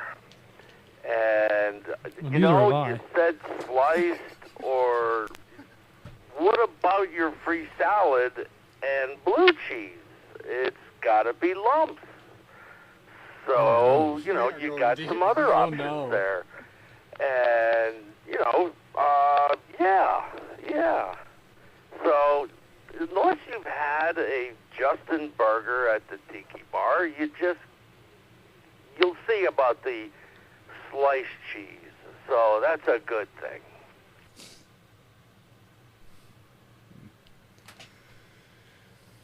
Oh, yes, and, you know, the blue cheese is, as I understand, originally from Blue Ridge, and it comes from Free Salad.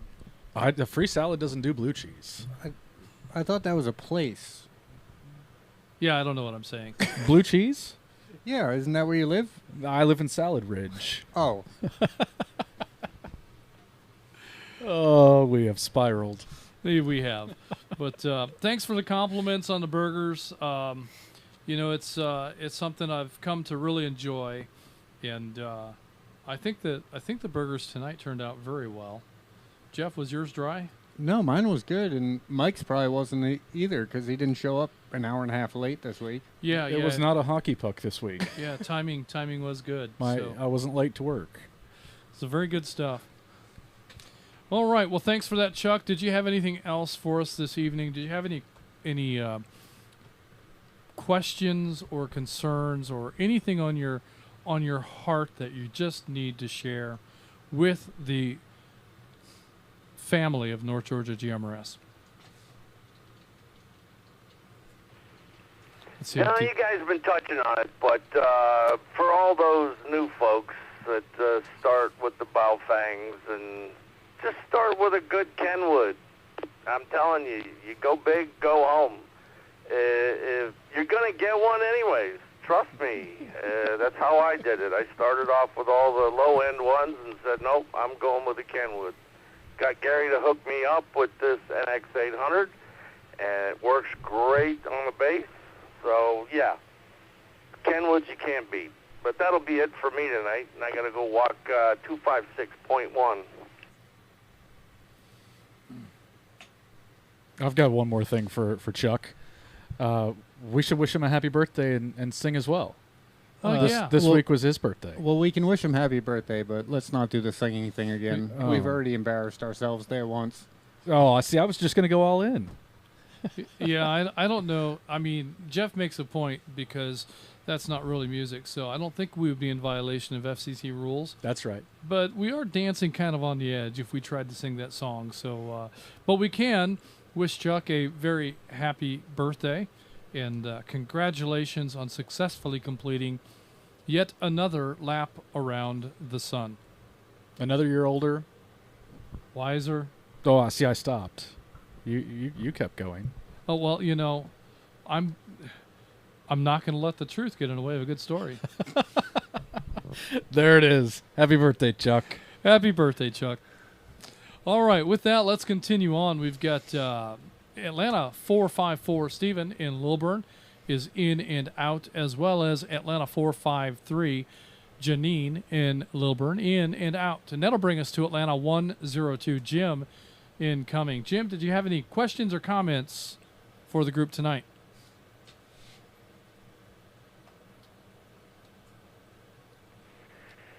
Thanks for doing this tonight, Net Control. These are always awesome.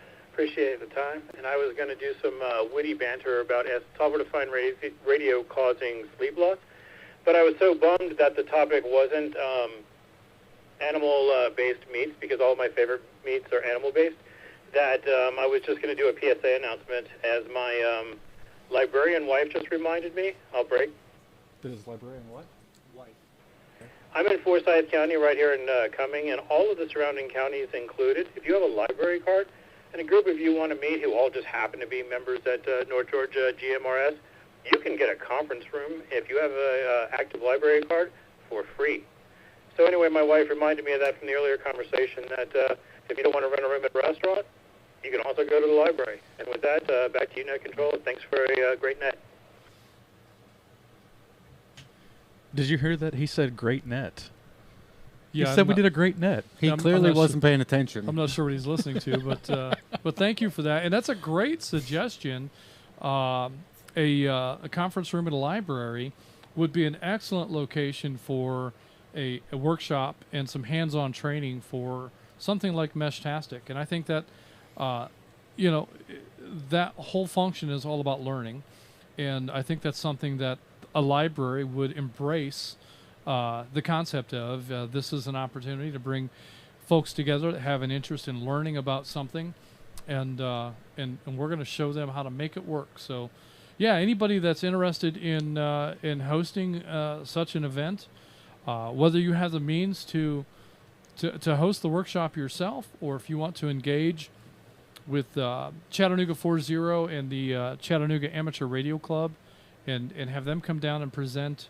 If you have a group of people that have an interest in that, they are willing and able to take the show on the road, as Gary Owensby had said. So we can reach out to the Chattanooga Amateur Radio Club and make that inquiry, and get an instructor to come down.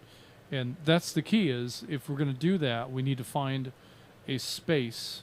And I think a library is a great idea in terms of an available space that we could use to gather and enjoy the fellowship of other North Georgia GMRS members, as well as learn about something like Meshtastic or Arden or any other subject. And for that matter, it doesn't have to be a Meshtastic workshop. If you've got a handful of people that you'd like to get together, by all means. It doesn't require anything organized by us.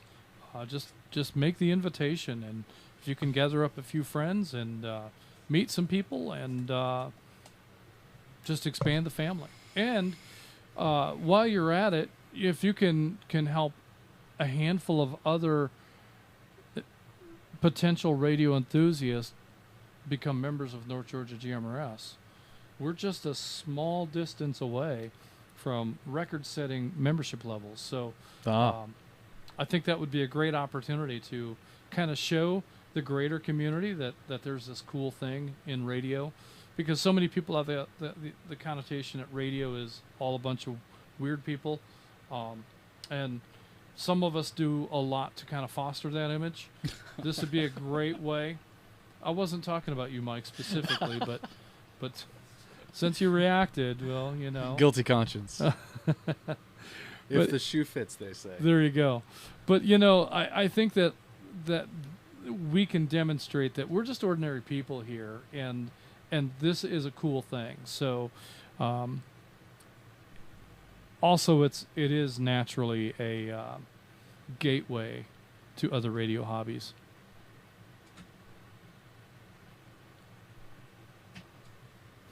So there you go. That's good stuff. Jim, and I lost my place in log there. I saw Velvet Elvis right under him, and my mind just froze. So thanks for that, Jim, and that's a great suggestion.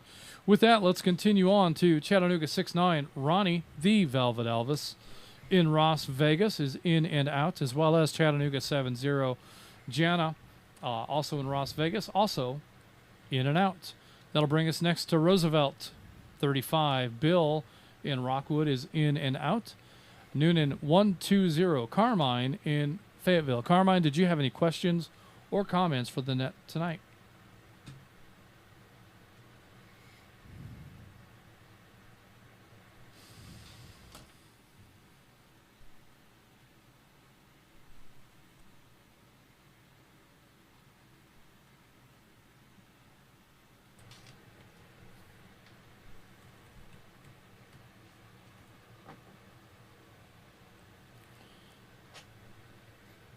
Well, by this time of the evening, I was pretty sure it was Jeff that would be taking a nap, but perhaps it's Carmine instead.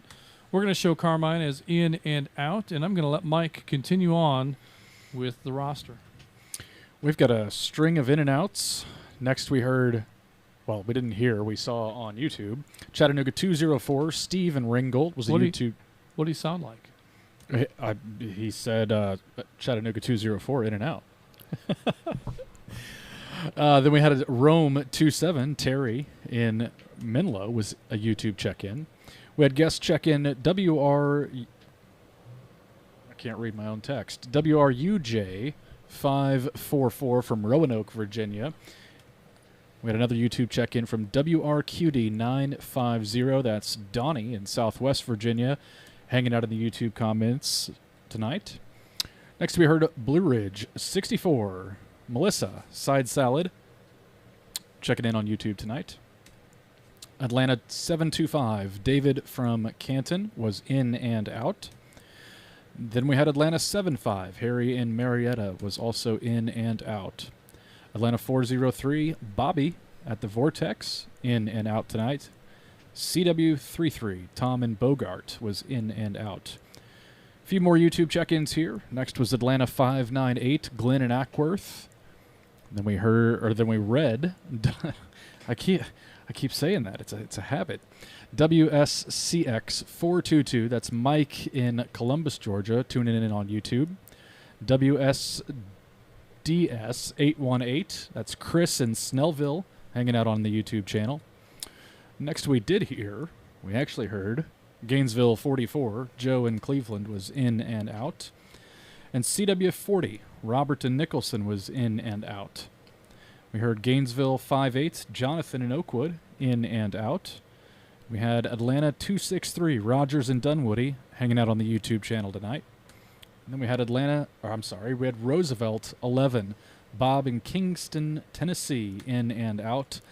And that will bring us to Atlanta 964, Richard in Duluth. Richard, during your check-in, we did not hear whether you were in and out, so we're going to give you the opportunity if you're still with us. Atlanta 964.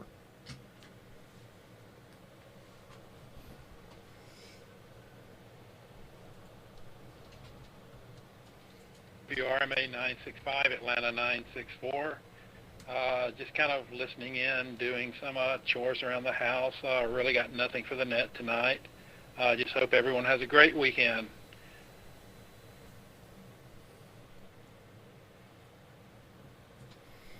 All right. Thank you, Richard. Good to hear from you. We'll keep going with another string of in and outs. We had Atlanta 240. Patrick in Johns Creek was in and out. I wonder if he was listening to the Meshtastic discussion earlier. Patrick's been one of the very, well, what am I trying to say? Excited, eager, leading the charge into the unknown mesh. Well, Patrick, do you want to jump in here, and do you have any questions or comments at this point in time?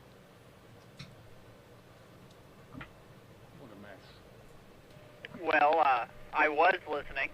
I think I missed a little bit of it because I had to run and get a snack, but I think I got the gist of the thing. I had been kind of tentatively looking for dates to try to start some kind of little meetup. If anybody wanted to reach out and help me nail down some scheduling, that'd be appreciated. But much more shorter term, in like the next month or two on one of the Simplex nights, I was going to try to go up to a High Point for Simplex night, and I was going to try to bring some of my Meshtastic hardware with me. And so that would be an opportunity for anybody trying to play with that to have somebody at a High Point to connect with. And that could very easily be an extension of the Simplex challenge. Turn that into, a Meshtastic challenge. You could be challenged Meshtastically. That doesn't sound right, does it? In any case, there may be some value in determining what your coverage might be from various places in that scenario. So I could see that being.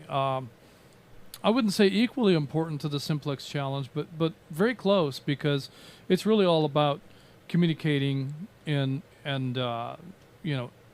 alternate circumstances. So if we get into a situation where if means of communications are unavailable, we might not want to make communications over the repeater network. And if the network is down, even if the repeater is operating in standalone mode, that might still be a greater area of coverage and a greater number of potential listeners if you want to have a conversation with somebody that's potentially more discreet. So Meshtastic gets you completely off of the voice, and with the encryption possibilities there, then you can make communications a little more discreetly. However, it has been noted that because of our amateur license, we cannot transmit encrypted messages. So if you are a ham, the encryption features in Meshtastic are not available to us. And in fact, that's interesting. It's my understanding that when you enter a call sign and enable the amateur function of the Meshtastic device, encryption is automatically disabled. Interesting. Even though it's not transmitting on the ham bands. Because we're a ham, we're not allowed to use encryption in our transmissions. Okay. So I think that's a gray area, and I could be wrong, and maybe we need to dive in a little bit deeper. But I think the encryption rule only applies if you put it into amateur mode, meaning higher power. If you keep the standard non-licensed power level, I think you're okay with using encryption. I think. So, and I think what Jeff says is valid. That is a bit of a gray area. We'd have to explore the specifics in the amateur radio rules around encryption and what we are allowed to do, but that could turn into a gray area for sure, but it might even turn into maybe a violation if we operate with encryption using our FCC amateur radio license. So something that is definitely worthy of debate, and I'm sure someone will be able to dig into the FCC rules, much as we have with regard to the Part 90, Part 95 debate. Let me break. I have a little comment on encryption if you ready to listen. Go ahead, Patrick. It's certainly true that you cannot transmit anything as a ham encrypted, but the low power ISM usage is the same as using Wi-Fi or Bluetooth or any of those unlicensed services. It's true that if you exceed the power limits, you will definitely have to put a call sign in and only operate in the ham bands within the power limits. But the other big note is the encryption in Meshtastic is not really secure encryption. It's not like even as good as WhatsApp. It would be very easy for law enforcement or a motivated attacker to read your Meshtastic messages. So it's not good for what ne'er-do-wells would like to use it for. Well, some very good input. I appreciate your comments, and that does clear up the question quite a lot in terms of the application for encryption. And I suppose whatever level of encryption you have, if somebody wants to break it bad enough, there's likely a way to do that. So, in all things radio, and I mean all things radio, because your cell phone is a radio too. The idea that your message is private is absolutely false. That's right. Privacy tones do not provide for privacy. Encryption is just a way of scrambling a message that makes it harder for somebody to listen, but does not make it impossible. So anytime you're communicating over any kind of an electronic device, the potential for that device to be wiretapped or for that device to be that message to be intercepted is wide open, and anybody that's motivated to learn what you're talking about is going to be able to do that regardless of what kind of encryption that we employ. So that's one thing to consider. The other thing to consider is that the FCC expressly prohibits the use of any radio service for the commission of a crime. So if you're engaged in an activity that could be deemed or would be deemed illegal, if you're illegally hunting or poaching animals, if you are engaged in illegal racing, if you're engaged in trespassing activities or anything of that nature, and you're using a radio, that's an additional charge that you'll be faced with. And I definitely want to make sure that our listeners know that we don't condone any improper use of any of the radio bands. We try very hard to stay within the rules, and anytime that we find that we're in violation of the rules, we study to make sure that we are operating correctly, or we operate so that we are in compliance with the rules. We'll change our methodology if we have to, if we're presented with information that shows that we're in violation. So, and we're constantly researching new applications and new technologies and new ways that we can accomplish things like linking. So that's That's good information, and I think that this Mesh-tastic experiment is a wonderful thing. So, thanks for that, Patrick. Did you have anything else you wanted to add? That's an interesting comment.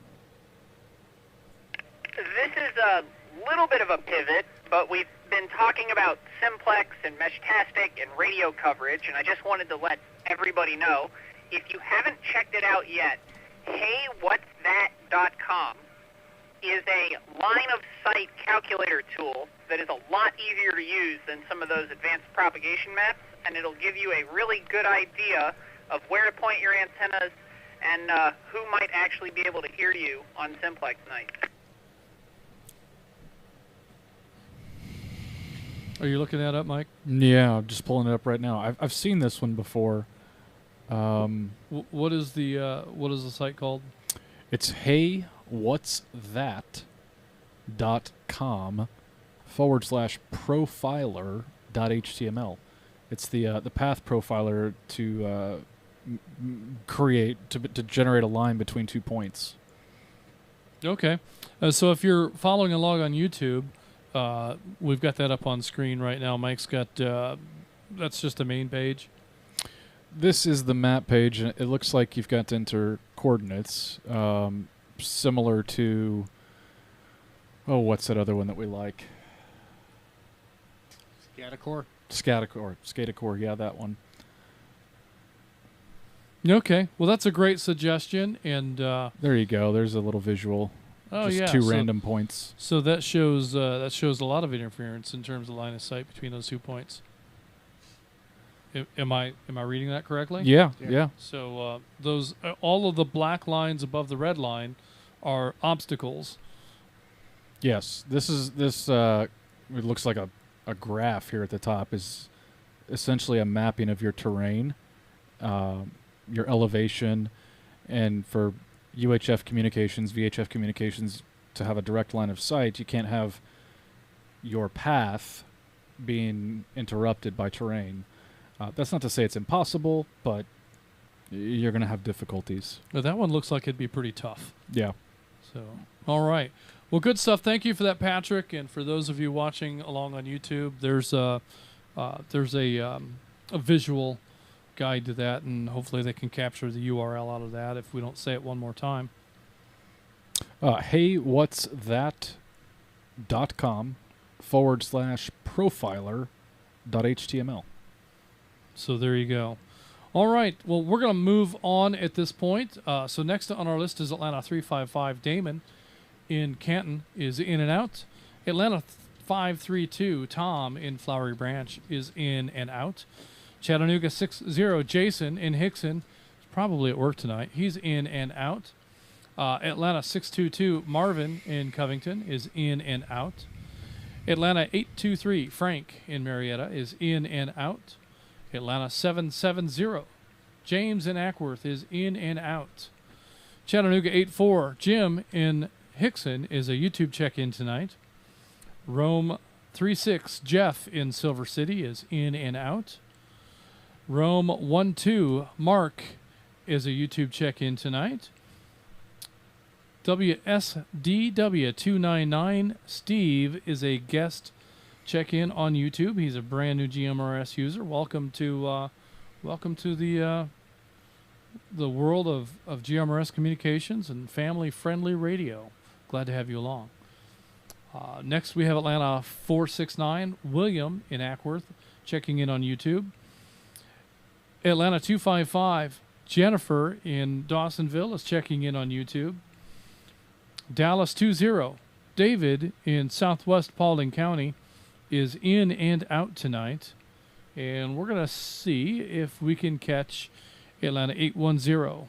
John in Dawsonville. John, have you put the kids to bed yet?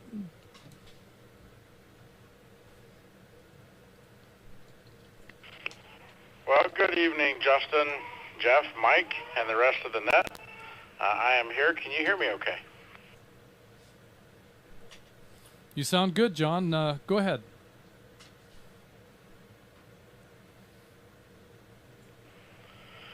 Well, fantastic. I think the only thing I had for the net tonight was a topic that you guys started and for some reason shied away from.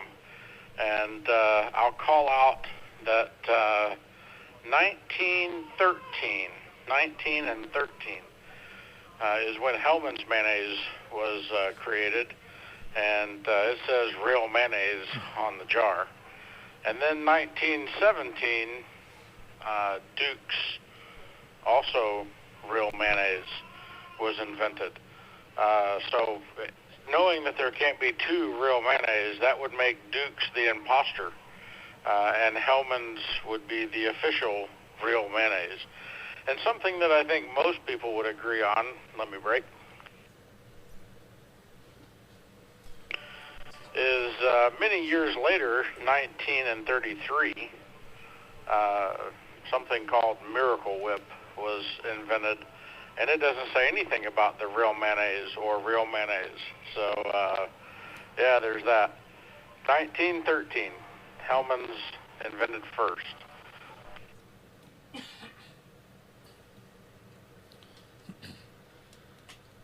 So what I'm hearing is that there is the mayonnaise, and then there is the mayonnaise-based mayonnaise, and then there is the non-mayonnaise-based mayonnaise. Is that about right?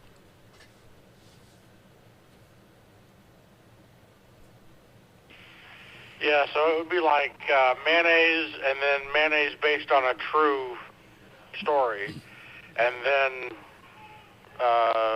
the fictional mayonnaise, I suppose.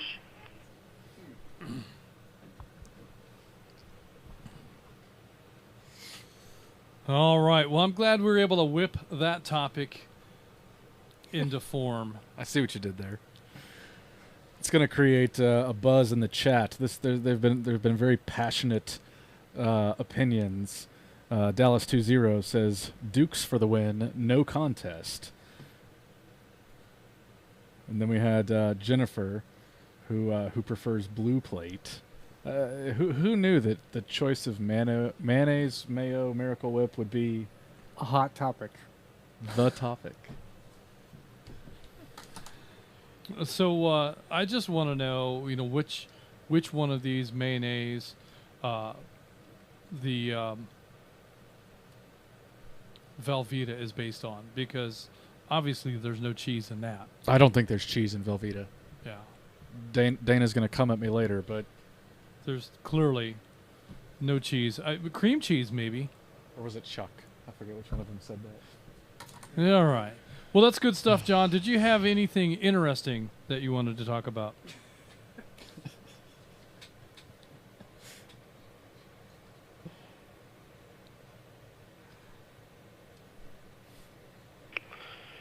Well, I believe blue plate from a few minutes of research was 1937, which would make it even later than the dressing that some people like to put on their sandwiches, called Miracle Whip.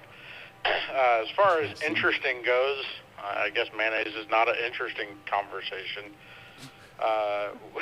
is to echo the comments made by Julie, and also, although late for the catch-up, the monthly KidsNet will be resuming in August. And as you mentioned, it's August 10th, be at 7 p.m. on August 10th. And I haven't confirmed with Victoria, but I would believe that your thought around something about back to school or summer vacation would indeed be the topic. Well, good stuff, John. And while you have your history book out, just to clarify for everybody, when did pumpkin spice come out?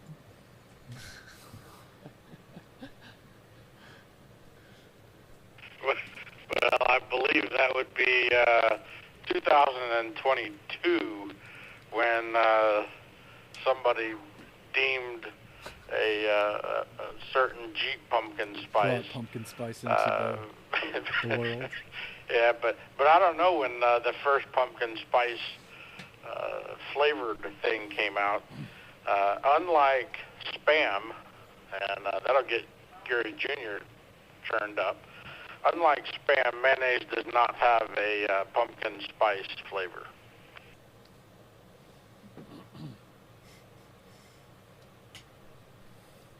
Not yet, anyway. You've just given all of those marketing pukes a wonderful idea. And there's one right here. I don't want any part of that, to be clear. And there will be shelves lined with pumpkin spice.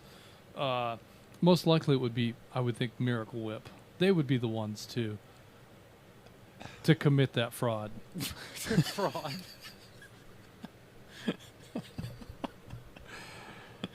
That's my thought anyway. Is that so? If it happens, we're going to blame free salad, and B, we'll have to look strongly at the perpetrators that are most likely going to be Kraft in the brand name of Miracle Whip. So It'll definitely be Kraft. Yeah.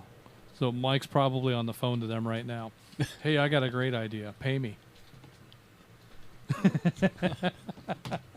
Gotta get paid. Gotta get paid. Gotta get paid. All right. So good stuff, John. Thanks a lot for hanging out with us, and thanks for reminding us of the YouthNet. I just want to take this moment to encourage parents and grandparents. Make some time. Let's share this radio fascination that we have with our kids and our grandkids, and let's give them a great radio experience. Opportunity for that is going to be August 10th, and then monthly thereafter, starting at 7 p.m.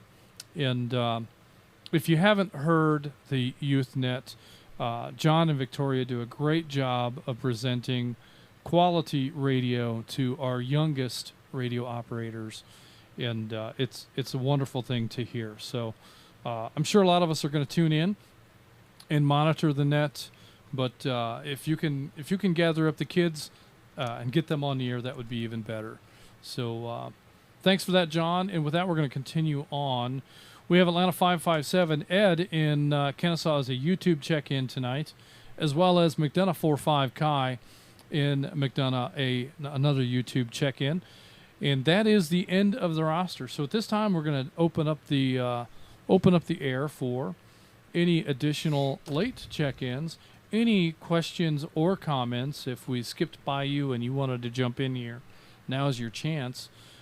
So we're going to take some additional check-ins here. The floor is open. Net control standing by. Are you ready? I'm ready. This is Pile up. This is WSA 606 CW5 checking in with a quick comment. This is 255 with a comment.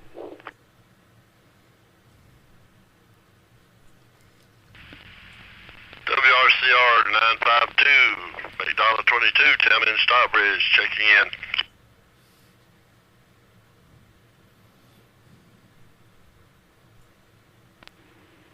This is Atlanta 1402, WRKN 464, Todd in Sugar City.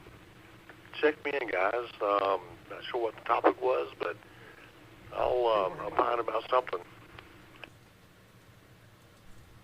This is WRXV 696, Dallas 64, Josh in Dallas, checking in and checking out, please. Thank you.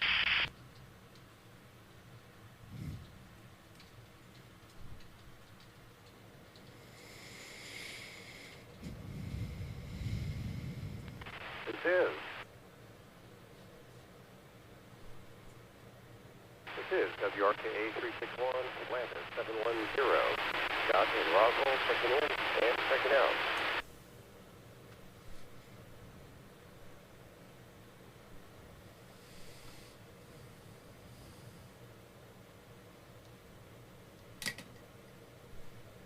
Miracle Whip City. It's pretty good. It's pretty good.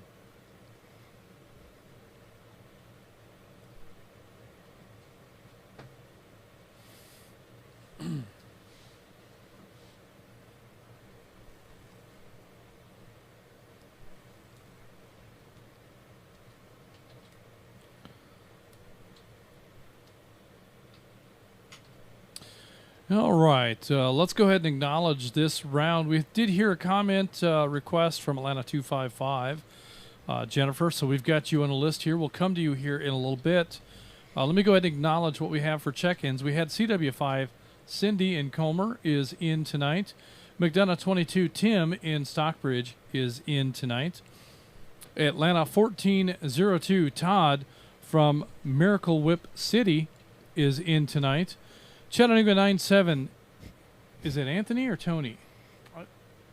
Seems like I YouTube recall. check-in, so Yeah.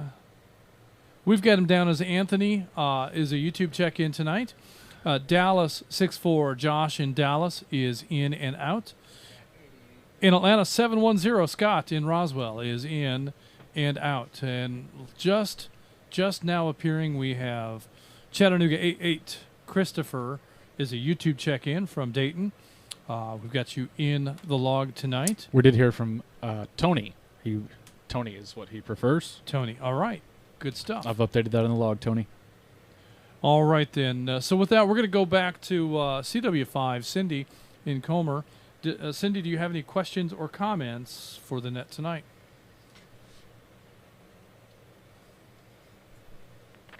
Thank you, Net Control. A very entertaining evening for the Net with No Name. I've been enjoying it. Just wanted to let everybody know that Miss Pamela, Atlanta 849, reached out to me today to let me know that she had her surgery on Monday and that she is recovering. She wanted me to let the net know that she's had a few issues, but she had a doctor's appointment today, and the doc said she's okay. So she's just back to resting and recovering. So we'll wish her happy and quick healing, and that's about it for me. Back to you, Net Control.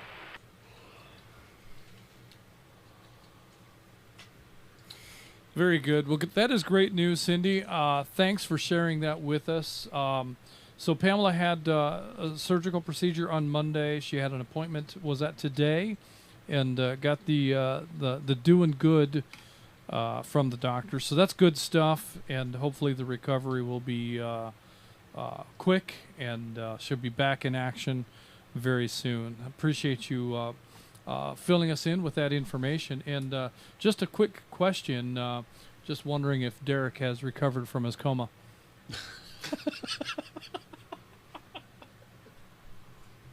Well, actually, I'm happy to say, and I would like to go ahead and do by way of relay. I can't prove it because he's not in the room, but he is not in a coma. He would like to be checked in and out on the net today, so that would be CW4 WSAE 606. Checking in and checking out. But yes, thank you so much for asking. We're real worried about him after you made the announcement, but I checked and he's A-okay. So thanks for checking back in, Justin.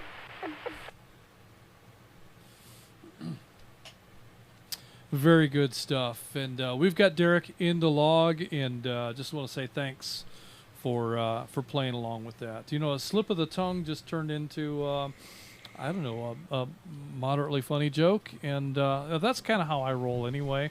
You never know what's going to happen. I never know what's going to happen. So, but we're having a good time, and I appreciate you having fun with us.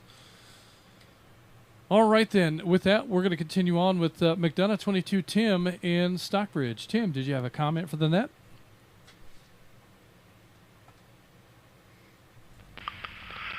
Well, actually, I had planned on being in and out. I was on my way home in the mobile there from the ham meeting tonight, and just wanted to get checked in. And then I heard I think it was Jeff there with the description of the mayonnaise, and I'm just wondering how something, just because it's the second one that comes along and it wasn't the first, it makes it not real. Does that mean the second automobile that came around is not a real automobile, or I guess cell phones are not real cell phones because they weren't the first phones that were invented. I'm just wondering how that works. Just because something is not the first that came along makes it not real. I'm a little confused over that. Well, you do make a point, and I think that's an interesting one. We'll have to get back with Atlanta 810 at some point and see if he can justify his position on mayonnaise. Personally, not a fan of Miracle Whip, but that's what I grew up on at the house in Northeast Indiana. Everything, deviled eggs, sandwiches. If there was a spread to put on a sandwich, that was the condiment that was used. And today, after moving away from that scenario and being exposed to real mayonnaise, and I'm not a brand snob. I don't particularly care what kind of mayonnaise it is. I'm pretty sure we have Hellman's in a refrigerator, but I think we've also had Duke's, and I'm not one that is all that discerning when it comes to the intricate differences between one or the other. I don't care. But I do notice a difference between the Miracle Whip is a sweeter taste, and well, that's interesting. My screen just went dead. It's a sweeter taste, and it just I think that the regular mayonnaise is far more satisfying. So very much enjoy that. So we got a response for Tim, actually. John came back in the comments and said, there is the OG mayo, and then the others. Hellman's is the OG, and that's the best there is. Well, there you go. This is the unexpected debate of the night. It certainly is, and I really thought we'd be talking more about cheese, but this is one that's been around and back and forth quite a number of times. So. Did you get crowd struck over there? It may be. I don't know. We'll see. We'll see how blue the screen is here in a minute. But yeah, I am in the process of rebooting, so That's what mine was doing this morning. I can't see it, and it's completely. I mean, I wasn't touching the mouse or the keyboard. So it's completely random, but yeah, my screen is has gone away. So who do we have next? Next is Atlanta 1402. It says here Miracle Whip City. Well, I'm curious as to how he got there. Atlanta 1402. Care to explain?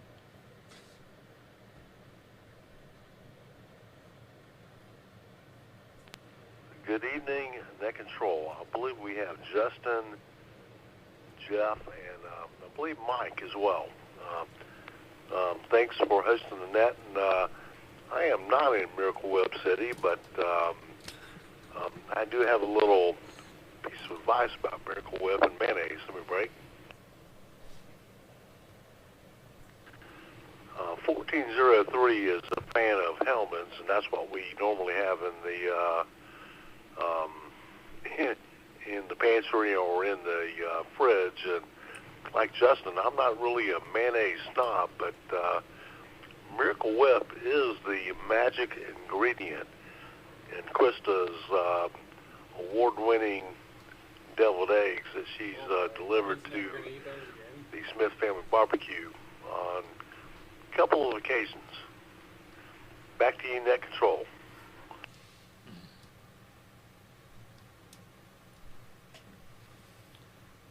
Well, that is very interesting, and yeah, I grew up on those deviled eggs with the Miracle Whip, and yeah, they're not bad. I mean, it's not something that I don't like, but I do prefer the regular mayo, and that's what's made in the house today. Is the deviled eggs are always made with regular mayonnaise. But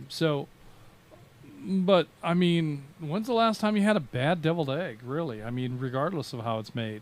They're really pretty good. So I think that's one that pretty universal. So in my mind, all of the various varieties of mayonnaise are far less significant than the differences between shredded and sliced cheese. Yeah, and we're back to that.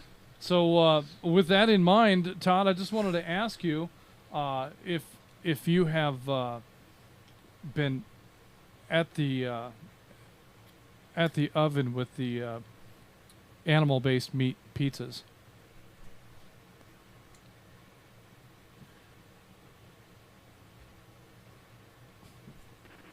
Well, Net Control, Justin, I have not been at the helm of a pizza, a meat-faced pizza tonight, or what do you call it, an eye-faced pizza? Not tonight, but I do have an announcement to make. Some of you have met my daughter. She would be 1404, Ian's boyfriend. Jesse's boyfriend. And he texted me a couple of days ago, wanted to come up here and have dinner with us on the break. And anyway, he came up and had dinner with Chris and I, 1402 and 1403, and asked our blessing to take my daughter in marriage. So wow. It's been a good night over here in Silver City, or Miracle Whip City, whatever it is. But anyway, had a smile on my face for the last few hours. That's great.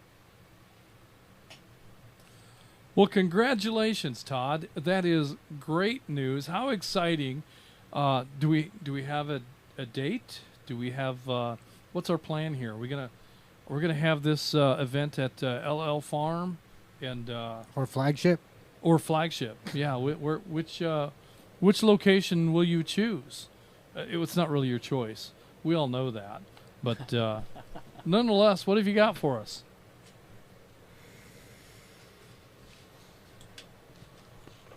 Well, Justin, Jeff, and Mike, you're exactly right. My only conditions were he cannot have it during a Georgia football Saturday. My daughter does want a winter wedding. I said, okay, well, there's a brief break between November and December, and then I said, how about February?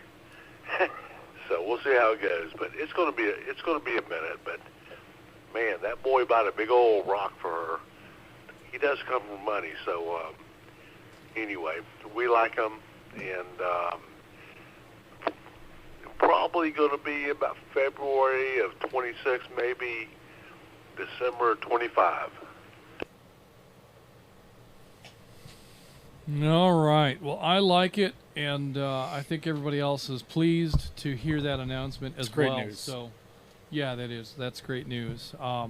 Very exciting stuff. So we're looking forward to all of the stories that invariably will come from wedding planning. Some of them might even be true.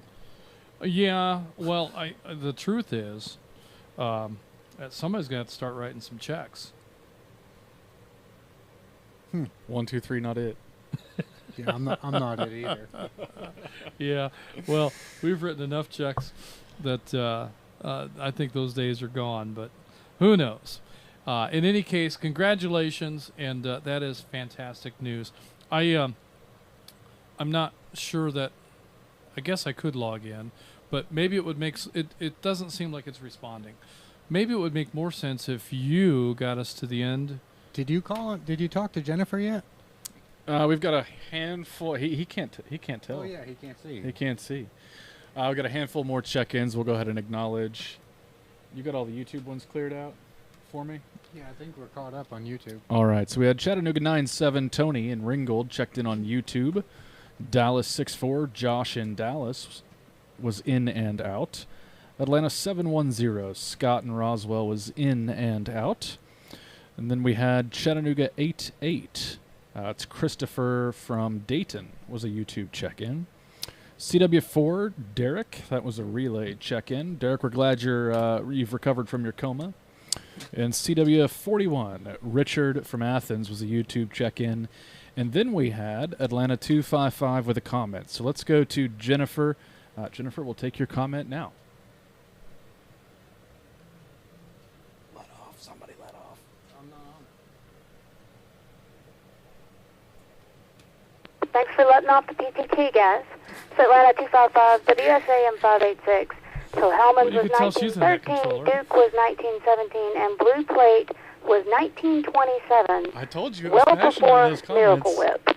And to reiterate Tim's point, just because it's the newest doesn't mean it's not real or even the best in the case of Blue Plate. That's it, guys.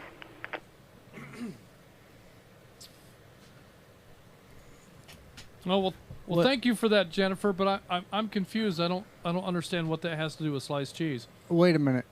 I think what we've learned from this net is we need to update the MOU to add mayonnaise to the controversial topics. I think that's what all this boils down to. Because we have created a divisive net over mayonnaise. The comments are on fire tonight. Yeah. The comments and the live stream and, people checking in and coming back, and it's a mess. A mesh? I think we need to update the MOU and include mayonnaise. Well, that is something we'll have to consider. Hopefully, it's all in jest and we're all having a wonderful time talking about something that has whipped us into a frenzy. Atlanta 810 and Dallas 20 are going at it still. All right. Well, do you have your script? I do. Okay. But if you're asking, do I know how to close this thing? I never do. But we're gonna make an effort at it anyway, and I'm gonna say at this time, this concludes the North Georgia GMRS Regional Net, as my computer is doing weird things. We had a total of how many check-ins tonight? 81 tonight. 81 check-ins tonight, including net control.